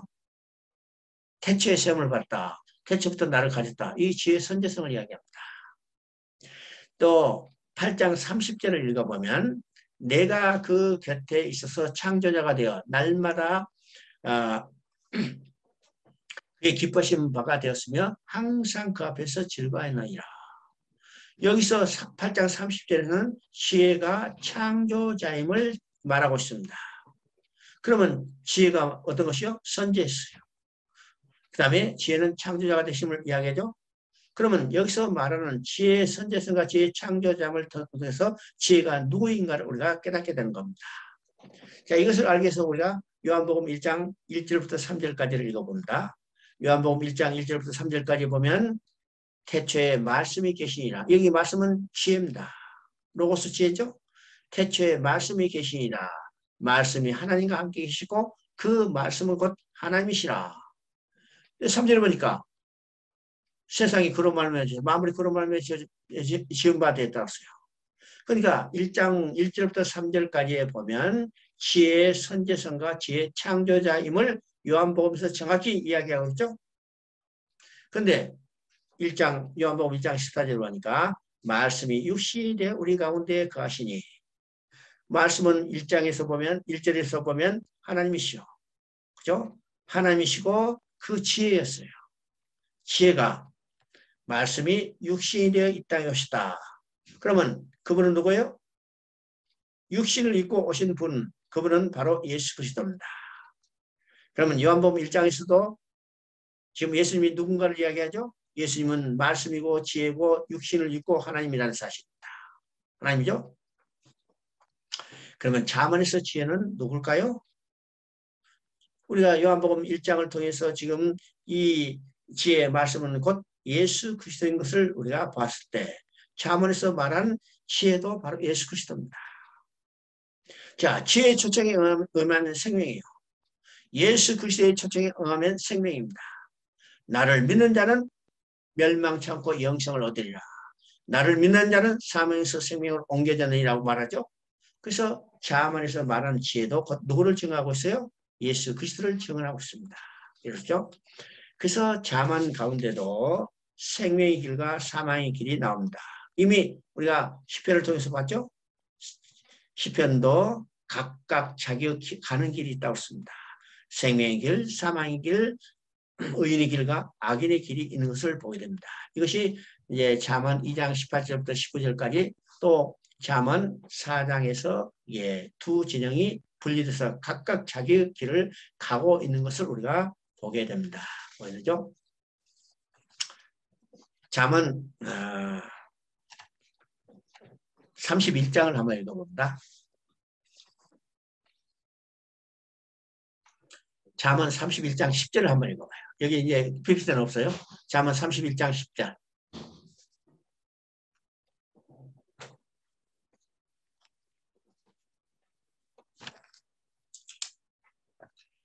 잠언 31장 10절을 보면 누가 현수한 여인을 찾아 얻겠느냐. 그의 값은 진주보다 더하니라.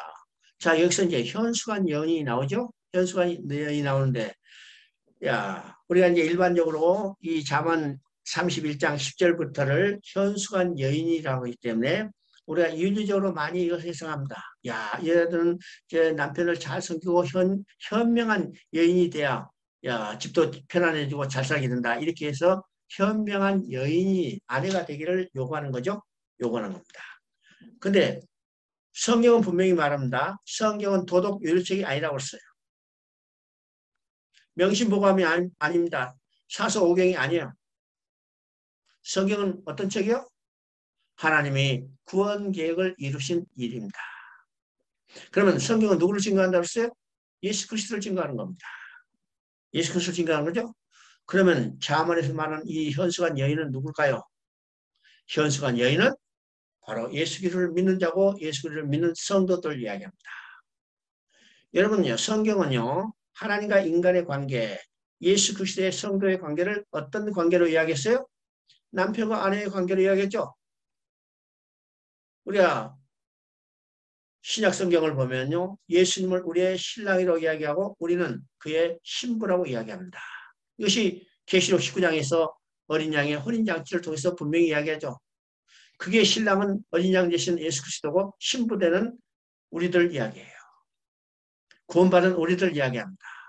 그러면 잠언에서 말하는 이 현수간 여인은 누굴까요? 바로 구원받은 우리 성도들을 이야기합니다. 성도들이 어떤 삶을 살아야 할 건가에 대해서 이야기하고 있습니다. 그게 이 성도라는 것을 보게 되는 것이 어디서 나올까요? 31장 24절을 보면 그게 분명히 나옵니다. 31장 24절을 한번 볼까요? 31장 24절 그는 배로 옷을 지어 팔며 띠를 만들어 상인들에게 맡기며 자, 그 다음에 보니까 더 중요한 말이죠. 22절 한번 보니까 그는 자기를 위하여 아름다운 입을 지며 세마포와 자색 옷을 입으며 그러면 세마포와 자색 옷을 입은 것은 누구를 상징해요?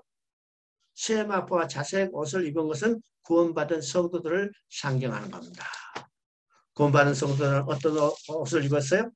구원받은 성도들은 어린 양의 피에 빨아 희게 된 옷 세마포를 입은 겁니다. 생각하는 거죠? 그러니까 지금 여기서 현수간 여인은 곧 누구를 이야기할 건가? 지혜롭게 살게 하는 그런 여인이 아니라 바로 성도들을 이야기합니다. 그렇죠? 다음에 전도서를 봅니다.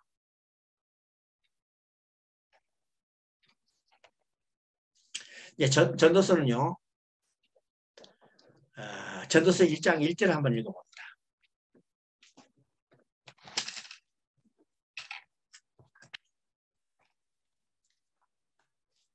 전도서 1장 1절 한번 읽어봅니다. 다윗의 아들 예루살렘 왕 전도자의 말씀이라. 1장 12절을 읽어보면요. 나 전도자는 예루살렘에서 이스라엘의 왕이 되어. 그러면요. 전도서를 저자가 누굴까 보면 우리가 일반적으로 솔로몬이라고 하는데 지금 이 전도서에는 이 저자를 누구라고 했냐면 솔로몬이라고 이야기하지 않고 전도자라고 이야기했습니다. 그죠? 1장 1절 보니까 다윗의 아들 예루살렘 왕 전도자의 말씀이라 1장 12절 보니까 나 전도자는 예루살렘에서 이스라엘 왕이 되었습니까? 자, 이것을 정신이 없이 읽으면 어떻게 읽을까요? 나 다윗의 아들 예루살렘 왕 솔로몬의 말씀이라 나 솔로몬은 예루살렘에서 이스라엘 왕이 되어 이렇게 읽을 수도 있죠. 근데 여기서 솔로몬이라는 말은 딱 빼버렸어요. 이럴까요? 이제는 자연인 솔로몬이 아니라 솔로몬이 이제는 전도자가 돼서 전도서를 써서 후대에 전해주고 있다는 겁니다. 그렇죠. 이게 전도서에 이 저자 이름이 솔로몬인 것을 분명히 알 수 있지만 솔로몬 이름을 싹 빼버리는 겁니다. 그렇죠? 그러면 솔로몬 이 전도서는 어떤 것인가? 일반적으로 말할 때 솔로몬이 인생을 다 살아보고 황혼기에 이 전도서를 썼다고 하는 학자들이 많이 있습니다. 인생을 살아본 결과 모든 것을 헛되고 자 인생이 나아갈 것이 무엇인가를 그 깊이 깨달고 그것을 기록해서 후대에 전해주고 있다. 이렇게 이야기하면서 이 전도서는 참 인생을 오래 살아본 사람이 깊이 이 인생에 대한 문제를 깨달은 것을 기록한 철학책이다. 이렇게 이야기하는 사람도 있어요. 앞에까지는 맞는데 뒷말은 맞지 않아요. 성경은 철학책이 아니라는 사실을 우리가 분명히 알아야 합니다. 철학책이 아니에요. 그러면 전도서는 어떤 책일까? 전도서는 어떤 책일까?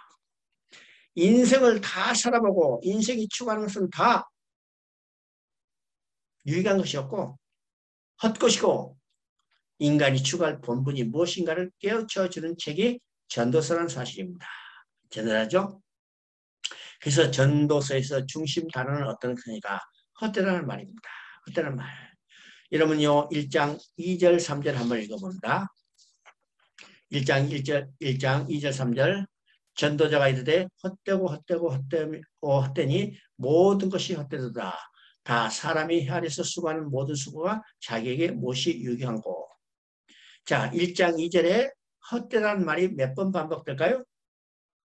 1장 2절에 헛되다는 말이 5번 반복됩니다. 5번 반복돼. 여러분 성경에서 같은 장 같은 절에서 같은 말이 반복된다면 그 말이 중요하기 때문이죠. 중요하기 때문입니다. 여러분 성경에서 같은 말이 반복되는 이 장이 어디에 있을까요? 출애굽기 39장입니다. 출애굽기 39장은 여호와께서 모세에게 말씀하신 대로 이 말이 10번 반복돼요. 또 그 말이 출애굽기 40장에는 8번 반복돼요. 이 말은 성경은요. 성막은 하나님께서 모세에게 보여준 시향대로 그대로 지어졌다는 것을 말합니다. 그대로 지어야 한다는 것을 강조하는 말이에요. 그럴까요? 오늘 우리도 하나님의 성전이죠. 그러면 우리가 하나님의 성전이라면 우리 안에 지어진 이 성전은 어떻게 지어져야 해요? 하나님의 말씀대로 지어져야 한다는 것을 강조하고 있는 겁니다. 또 같은 말이 반복되는 것은 여호수아 23장이었죠. 여기서는 너의 하나님이라고 말합니다. 이 말은 어떤 의미일까요?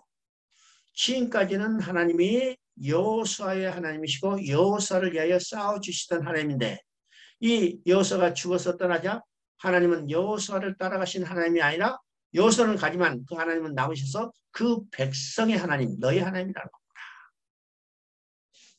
그 하나님은 오늘 누구의 하나님이요? 나의 하나님이요.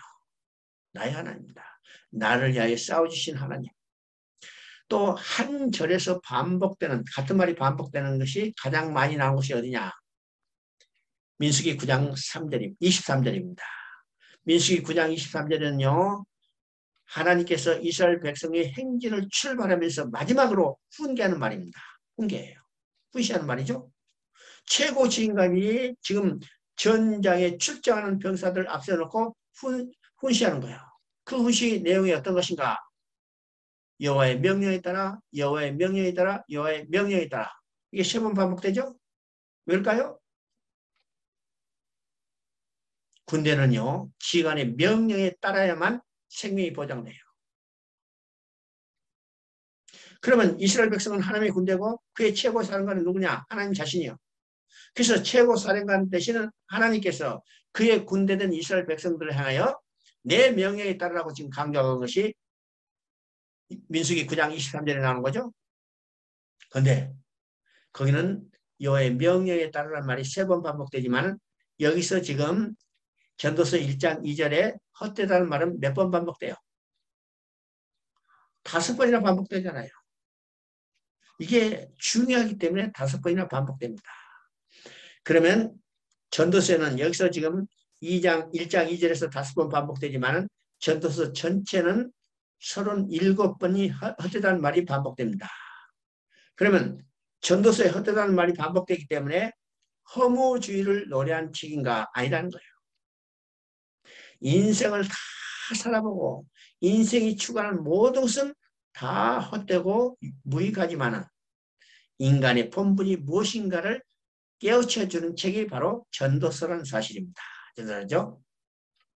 자, 1장 1장 3절 읽었죠? 사람이 해 아래서 수고하는 모든 수고가 자기에게 무엇이 유익한고 그랬습니다. 무엇이 유익한고, 그죠? 해 아래서 수고하는 모든 수고가 자기에게 무엇이 유익한고. 자, 2장 11절 한번 읽어봅니다. 2장 11절. 그 후에 내가 생각해 본즉 즉 내 손으로 한 모든 일과 내가 수고한 모든 것이 다 헛되어 바람을 잡는 것이며 해 아래에 무익한 것이로다. 자, 1장 3절과 2장 11절은 같은 내용입니다. 같은 내용입니다. 1장 3절은 것이요. 사람이 해 아래서 수고하는 모든 수고가 자기에게 무엇이 유익한고, 이 무엇이 유익한고 의문문 형태로 쓰는 을 통해서 뭘 강조하냐면 유익한 것이 없다는 것을 강조합니다. 유익한 것이 없다.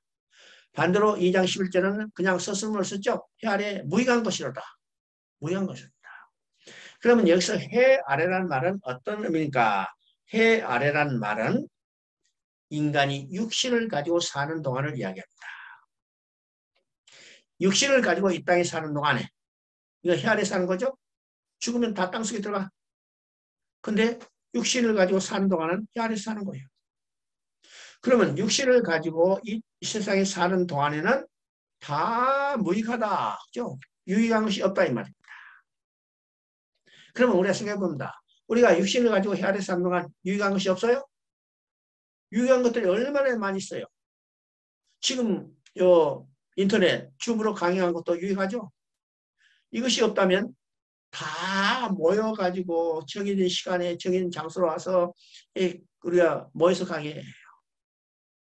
근데 이 인터넷 줌이라는 것이 있기 때문에 다 방에 소파에 앉아가지고 편안히 지금 강의 듣고 있잖아요. 나도 멀리 갈 필요 없이 그냥 방 안에서 강의하고 있잖아요. 얼마든지 유익하잖아요. 얼마나 많은 유익한 것이 있어요?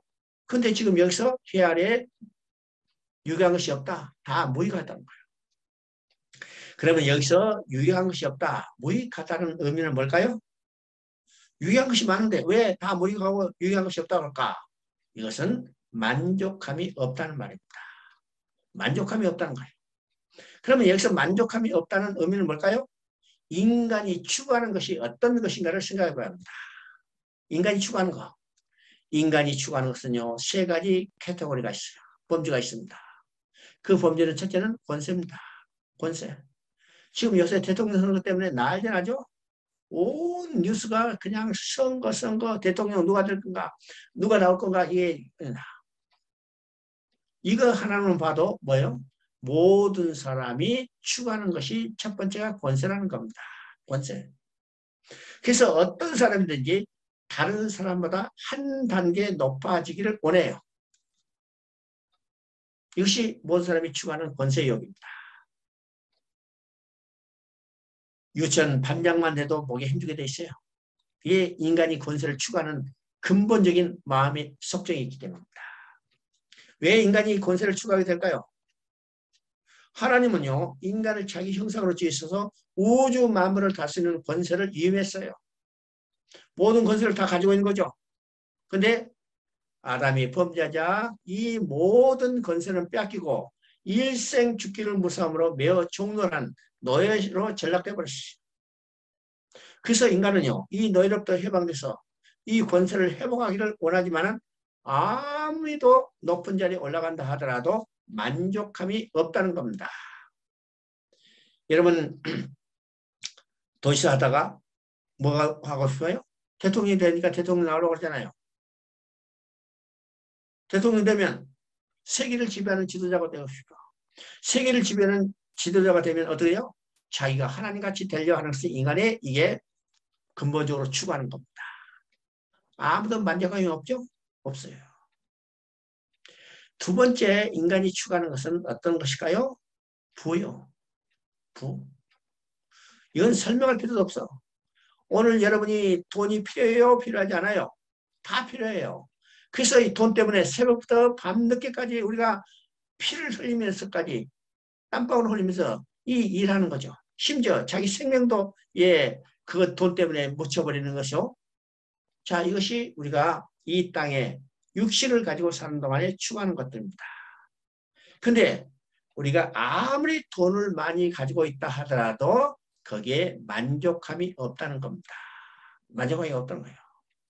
여러분, 한국의 제일 큰 부자, 여러분 그 사람한테 가서 물어보세요. 우리는 상상할 수 없는 돈을 가지고 있기 때문에 야, 이 정도면 만족할 것 같은데 그분한테 한번 물어보세요. 만족하십니까? 만족하겠어요? 만족하지 못하겠어요? 만족하지 못하는 거예요. 만족하지 못하는 거예요. 이것이 인간이 추구하는 겁니다.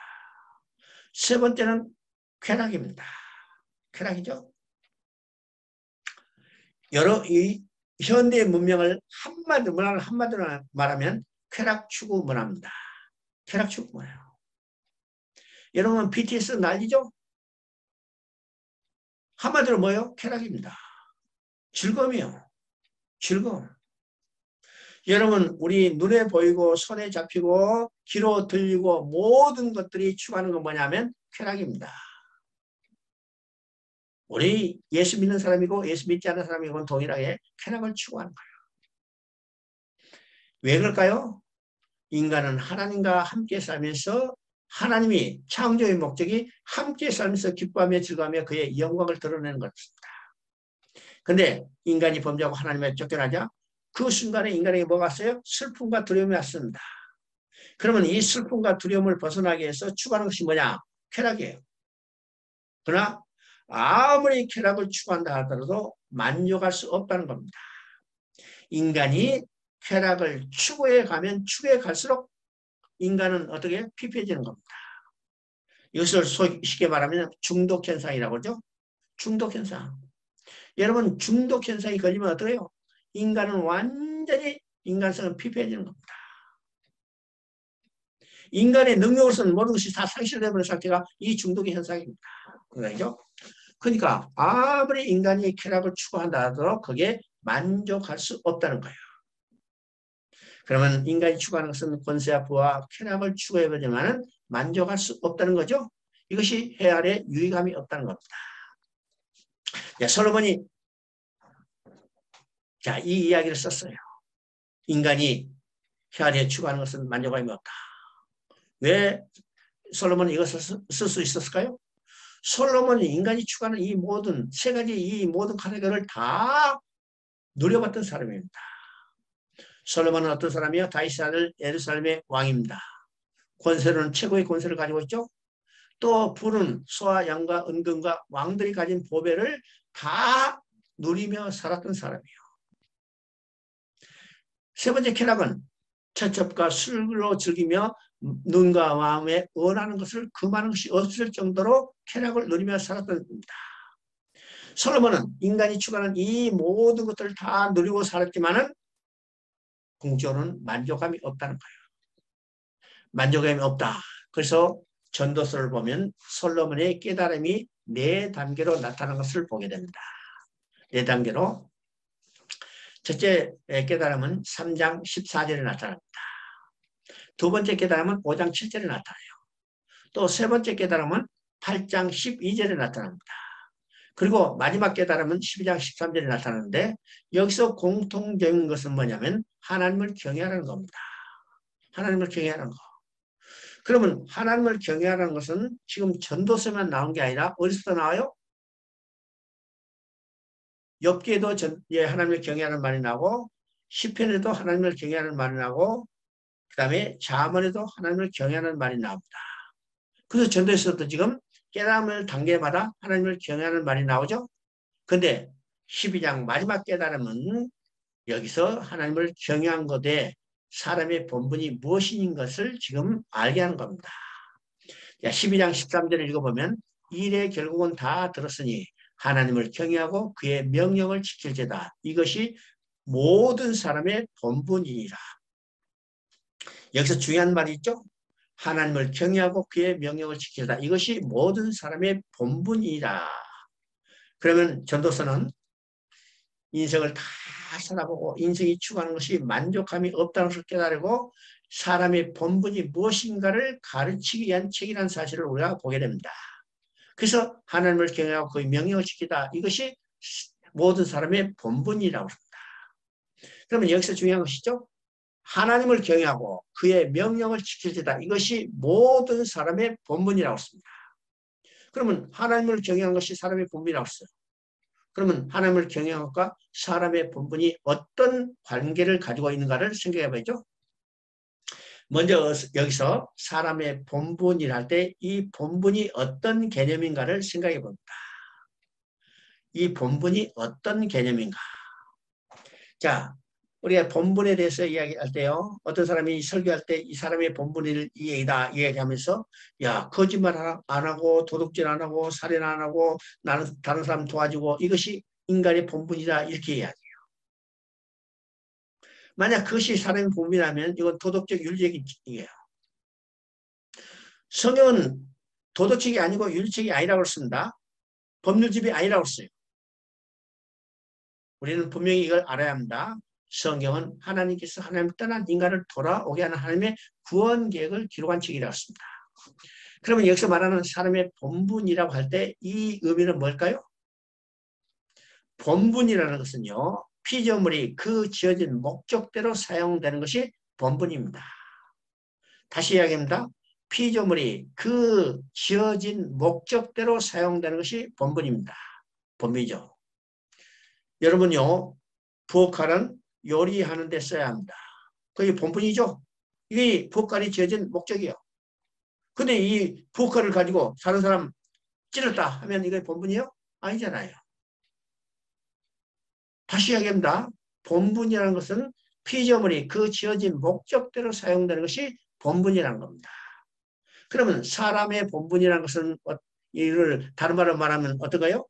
사람은 그 지어진 목적대로 사는 것이 본분이라는 겁니다. 그러면 사람이 지어진 목적은 어떤 것일까? 사람의 지어진 목적. 우리가 창세기를 강의할 때 제일 먼저 강조했던 내용이 어떤 것이었어요? 하나님의 창조의 목적을 강조했습니다. 하나님의 창조의 목적. 하나님의 창조의 목적은 뭐예요? 자기 형상대로 지은 인간과 함께 살면서 기뻐하며 즐거워하며 그의 영광을 드러내는 것이 하나님의 창조의 목적이에요. 그러면 사람의 본분은 어떤 것이요?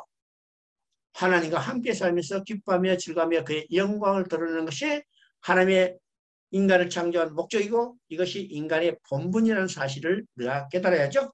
깨달아야 합니다. 이게 사람의 본분이요. 그러면 하나님을 경외한다는 말과 사람의 본분이라는 말이 어떻게 연관을 가지고 있을까 우리가 생각해 봅니다. 그리고 하나님을 경외한다 하니까 야 하나님이 두려운 하나님, 무서운 하나님 이렇게 생각할지 몰라도 하나님을 경외한다는 진정한 의미가 무엇일까를 우리가 생각해 봐야죠. 자, 성경에서 하나님을 경외한다는 말이 제일 먼저 나오는 것이 어디냐면 창세기 22장 12절입니다. 창세기 22장 12절. 여러분 창세기 22장 12절 한번 읽어보십니다. 창세기 22장 12절. 사자가 이르시되 그 아이에게 내 손을 대지 말라. 그에게 아무 일도 하지 말라. 내가 내 아들 내 독자까지도 내게 아끼지 아니하였으므로 내가 이제야 내가 하나님을 경외한 줄 아노라. 창세기 20장 12절에서 여기서 하나님을 경외한다는 말이 나오죠. 여기서 하나님을 경외하는 말이 성경에 처음 나오는 내용입니다. 그러면 이 내용은 어떤 것일까요? 어떤 사항일까요? 아브라함이 하나님의 명령을 받고 아들 이삭을 번제로 드리려고 해요. 번제로 드려야죠. 그래서 제단을 쌓고 아들 이삭을 결벽해서 지금 칼로 잡으라는 순간 하늘에서 급한 음성이 들려왔어요. 이것이 12절의 말입니다. 아브라함아 내 아들 이삭에 손대지 말라. 이제야 내가 나를 경외한 줄 하나님을 경외한 줄 안다고 했습니다. 그러면 이 여기서 하나님을 경외한다는 말은 어떤 의미일까요? 지금 아브라함이 이삭을 칼로 잡아서 번제를 드리는 그 순간이죠. 그 순간에 이제야 내가 나를 하나님을 경외한 줄 아노라. 그러면 여기서 경외한다는 말은 어떤 말일까요? 지금 아브라함이 100세에 난 아들 이삭, 그것도 10원이나 집에서 길린 이 아들을 죽여서 하나님께 번제를 드리려고 해요. 그러면 아브라함은 어떻게 자기 아들 이삭을 죽여서 번제로 드릴 수 있었을까요? 이것은 아브라함이 하나님을 믿었기 때문입니다. 그러면 아브라함이 하나님 믿었던 하나님은 어떤 하나님입니까? 이게 로마서 4장에 그대로 나오죠. 아브라함이 믿은 바 하나님은 죽은 자를 살리신 하나님, 없는 것을 있는 것처럼 부르시는 하나님을 믿었다고 했어요. 그러면 아브라함이 믿은 하나님은 죽은 자를 살리신 하나님, 이것을 믿었기 때문에 지금 아들 이삭을 죽여서 하나님께 드린다 하더라도 죽은 자를 살리신 하나님은 이 죽은 아들을 반드시 살리실 것을 믿은 겁니다. 믿은 거죠? 그러면 아브라함이 무엇에 근거해서 죽은 자를 살리신 하나님을 믿었을까요? 하나님의 약속에 근거입니다. 그 약속은 어떤 약속일까? 내 후손이 하늘의 별같이 많아지라. 내 후손이 땅의 모래같이 많아지라. 바다의 모래같이 많아지라. 이 자손이 번성되기 위해서는 지금 이 하나밖에 없는 아들을 죽여서 하나님께 바친다 하더라도 하나님은 그 약속을 지키기 위해서 반드시 죽은 자 가운데 살릴 것을 믿은 겁니다. 그 믿음으로 지금 이삭을 번제로 드렸어요. 그때 하늘에서 음성이 들렸죠. 이제야 내가 나를 경외한 줄 아느냐. 이 말은 네가 이제야 나의 약속을 확실히 믿는 것을 내가 아노라. 그 말이에요. 그러면 하나님을 경외하는 것은 어떤 것이요? 하나님의 언약을 믿는 겁니다. 그러면 하나님의 언약은 누구예요? 바로 예수 그리스도예요. 하나님의 언약을 믿는다는 것은 다른 말은요, 예수 그리스도를 믿는 겁니다. 예수 그리스도를 믿는 것이 곧 하나님을 경외하는 거예요. 그래서 하나님을 경외하는 것은 사람의 본분이라. 예수 그리스도를 믿는 것은 예수 그리스도를 통해서 하나님께 들어가서 인간이 창조된 목적대로 하나님과 함께 살면서 기뻐하며 즐거워하며 그의 영광을 드러내는 것입니다. 다른 말은요, 이 땅에서 얼마나 권세를 누리고 사는가, 얼마나 부를 누리고 사는가, 얼마나 쾌락을 누리고 사는 것이 인간의 본분이 아니라 하나님의 약속을 믿고 예수 그리스도를 믿고 하나님께 돌아가서 창조된 목적대로 하나님과 함께 살면서 기뻐하며 즐거워하며 그의 영광을 드러내는 것이 인간의 본분이라는 것이죠. 이것을 깨닫게 하는 책이 바로 전도서라는 사실을 우리가 보게 되는 겁니다. 보게 되죠. 자, 아가서를 한번 봅니다.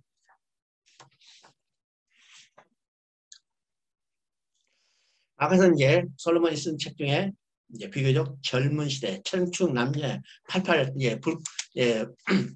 용왕처럼 끓을 때 지었다고 이제 하는 학자들도 많죠. 그런데 아까 얘기했지만 솔로몬이 딱 이 아가서라는 이 제목을 가지고 성경을 쓴 건 아니에요.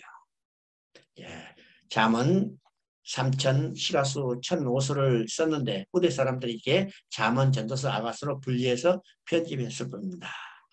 그래서 그 내용이 바로 젊은 청춘 남녀의 사랑을 묘사한 거죠. 그러면 잠언에서 아가서에서 이야기하는 이 남녀 간의 관계, 사랑은 일반적인 보편적인 인간 남녀의 사랑이 아니라는 겁니다. 그래서 지금까지는요, 많은 사람들이 보편적인 인간의 남녀의 사랑, 뜨거운 사랑이라고 얘기하는데 이 사랑은 누구의 사랑이요? 성경에서 하나님과 인간의 관계를 누구와 누구의 관계로 표현했어요? 남편과 아내의 관계를 표현했어요. 남편과 아내의 관계. 바로 그 이 관계를 통해서 바로 하나님과 인간의 관계, 그리스도와 그의 신랑된 우리 성도의 관계를 묘사하고 있는 겁니다.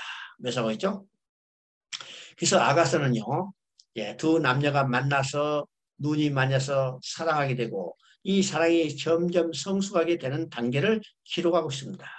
그래서 1장에서 두 남녀가 만나고 그 다음에 사랑이 깊어져서 결혼가 되고 또 권태기가 있고 또 권태기가 지난 다음에 서로를 연마하고 내 사랑하는 사람이 빨리 오기를 고대하는 것으로 아가서는 끝나고 있죠. 바로 이것은 어떤 의미일까? 바로 남녀의 사랑이 깊어지듯이 신랑된 그리스도와 신부된 우리의 사랑, 그 신앙이 점점 더 깊어지는 성숙의 단계를 묘사하고 있다는 사실을 보게 됩니다. 근데 아가서의 핵심은 어떤 것일까요? 바로 창세기 2장에서 보여줬던 아담과 하가 두 몸이 합하여 한 몸을 이룬 연합의 관계듯이 그리스도와 우리의 신랑과 신부의 관계인 우리도 연합의 관계를 이루어서 이 관계로서 우리가 하나가 되는 이것을 묘사하고 있는 것이 바로 아가서에서 보여주는 이 내용입니다. 그래서 아가서의 핵심은요, 연합의 신학입니다. 연합의 신학이죠. 자, 아가서 1장을 한번 봅니다. 여러분, 네, 필기는 없는데 여러분 1장을 한번 보여요.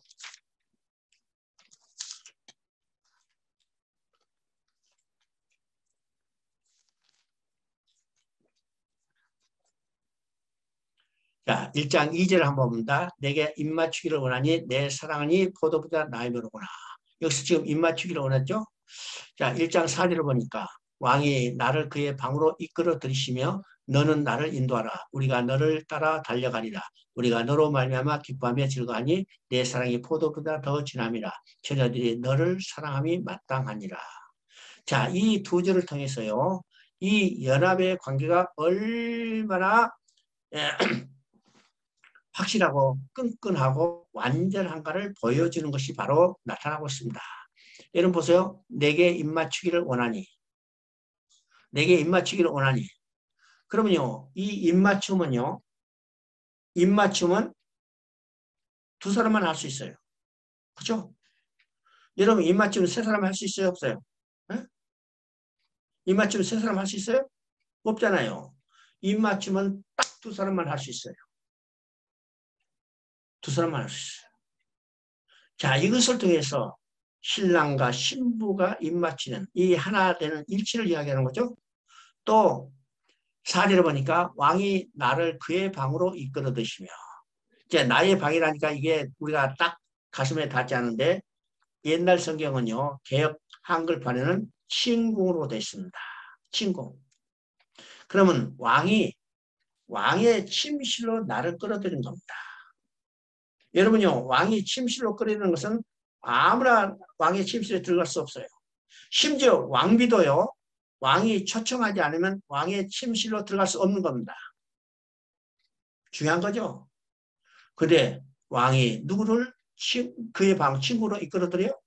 나를 왕의 친구로 이끌어들어가요. 신랑 대신 그리스도께서 나를 그의 친구로 이끌어놨은 두 사람만이 은밀한 교제, 완전한 교제를 원하시는 거죠. 이것이 아가서를 통해서 하나님과 그리스도와 우리의 관계가 얼마나 깊은 연합의 관계를 이루기를 원하신 것을 보여주고 있습니다. 보여줬죠? 자, 아가서 2장 16절 한번 읽어봅니다.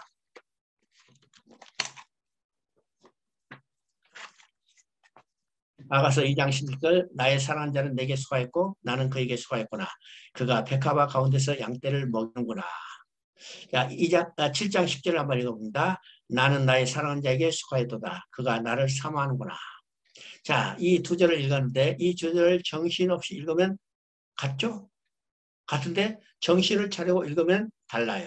뭐가 다를까요? 주체가 다릅니다. 2장에서는 내가 중심이요. 나의 사랑하는 자는 내게 수고했고 그렇습니다. 근데 7장 10절에는 반대죠. 나는 나의 사랑하는 자에 수고했고 주체가 바뀌었어요. 상대방이에요. 왜일까요? 아가서는요. 신앙이 성장하는 단계, 사랑이 무르익어가는 단계를 이야기했다고 그랬죠. 그러면 2장에서는 어린 신앙을 이야기합니다. 어린 신앙의 단계는 내가 중심적이요. 그죠? 교회 나와도 나만 사랑받기를 원하고 모두가 나의 관심을 가지기를 원하고 기도를 해도 내 모든 것이 내 소원, 내 것이 이루어지기를 원해요. 그래서 내가 자신 중심적이죠. 근데 신앙이 성장하면 이건 내가 중심이 아니라 상대방이 중심이에요. 중심이 이동했어요. 그래서 내가 사랑받기를 원하는 게 아니라 내가 사랑해 주기를 원하는 거고, 다른 사람을 도와주고 다른 사람의 문제를 해결해 주기를 원하는 것이 신앙의 성숙의 단계입니다. 기도를 해도 이제는 나를 위한 기도가 아니라 어떤 기도예요? 이웃을 위한 기도, 교회를 위한 기도, 나라를 위한 기도, 세계 선교를 위한 기도, 기도의 중심이 바뀌는 겁니다. 이것이 신앙의 성장하는 단계예요. 자, 어떻든지 여기서 중심 뭐예요? 나는 내 사랑하는 자 속아 있고 내 사랑하는 자는 나의 속아 있고. 자, 이것이 두 사람이 합하여 연합의 관계를 이야기합니다. 이 연합의 관계는요, 요한복음 15장에서 가장 잘 표현하고 있습니다. 요한복음 15장에서는 포도나무와 가지 비유를 통해서 주가 내 안에, 내가 주 안에, 내가 주 안에, 주의 말씀이 내 안에. 그래서 이 말이 5번이나 반복되죠. 주가 내 안에, 주가 내가 주 안에. 이건 주와 내가 하나로 연합된 것을 말합니다. 그러면 이 연합의 관계는 어떤 것이요?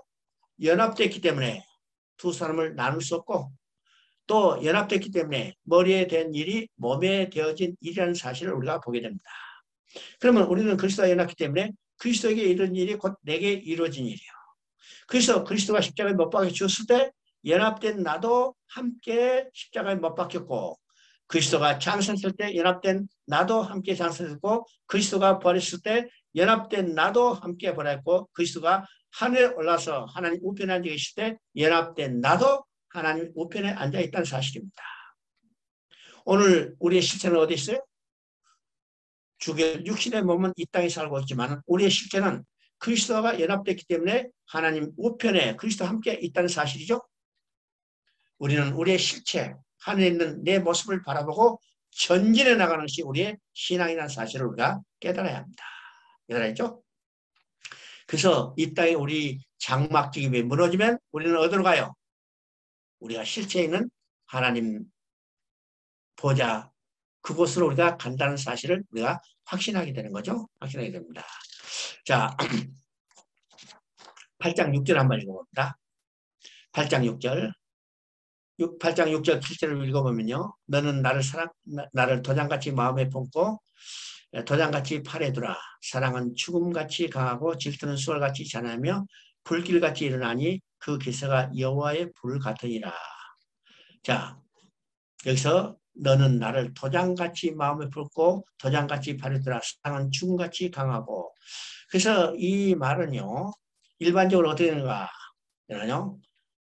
예수님, 신랑전 예수님이 우리를 죽음같이 강한 우리 강한 사랑으로 우리를 마음에 품고 도장같이 마음에 품고 도장같이 팔에 두었다고 이야기하는 경향들이 많지만은 우리는 이제 반대로 생각합니다. 하나님은요, 우리를 죽음같이 강한 사랑으로 이미 사랑해 주셨어요. 죽음같이 강한 사랑으로 이미 사랑해 주셨죠? 자, 로마서 5장 8절을 보면 이렇게 말합니다. 우리가 아직 죄인됐을 때 그리스도께서 죽으심으로 하나님께서 우리에 대한 사랑을 확증하였나요? 그리스도께서 죽으면서 하나님께서 우리에 대한 자기의 사랑을 확증했다는 거. 그러니까 하나님은요, 죽음같이 강한 사랑으로 우리를 사랑하셨죠? 그것을 십자가에서 확증했습니다. 십자가에서 도장같이 마음에 품고 도장같이 팔에 두는 사랑으로 우리를 사랑했어요. 그러면 오늘 우리는 어떻게 해요? 그와 같은 사랑으로 주님을 사랑해야 합니다. 그 사랑을 우리의 도장같이 마음에 품고 도장같이 팔에 두고 주님을 사랑하는 마음으로 살아가는 것이 우리의 신앙이라는 사실을 우리에게 보여주고 있습니다. 자, 8장 14절 한번 읽어봅니다. 8장 14절. 나의 사랑하는 자여 너는 빨리 달리라. 이것이 아가서의 마지막 말이죠. 그러면 우리의 신앙의 궁극적인 소망은 뭘까? 사랑하는 사람이 빨리 오기를 소망하는 겁니다. 그래서 나의 사랑하는 자여 너는 빨리 달리라. 이 빨리 달리라는 말을 다른 말은요. 속히 오라고 지금 간구하고 있는 겁니다. 그러면 우리 신앙의 마지막 소원은 어떤 것이요? 사랑하는 사람이 빨리 오기를 간구하기 때문에 이 말이 계시록 22장 20절에 똑같이 나오죠. 내가 진실로 속결이라 하시거늘 아멘 주 예수여 오시옵소서. 주 예수의 은혜가 모든 자에게 있을지어다. 우리의 신앙의 공적인 소망은 뭐예요? 주님이 빨리 오시는 겁니다. 여러분 주님이 지금이라도 오신다면 여러분 지금 성경 공부를 하고 있는 이 자리에 오신다면 얼마나 기쁜 일이에요. 얼마나 기쁜 일이에요. 내일 마스크 쓰고 밖에 나갈 필요도 없어. 우리는 이 순간에 뿅 하나님 앞에 가서 하나님과 영원히 함께 살게 되죠. 그래서 우리의 신앙의 공적인 소망은 주님이 빨리 오시는 겁니다. 빠지는 거죠.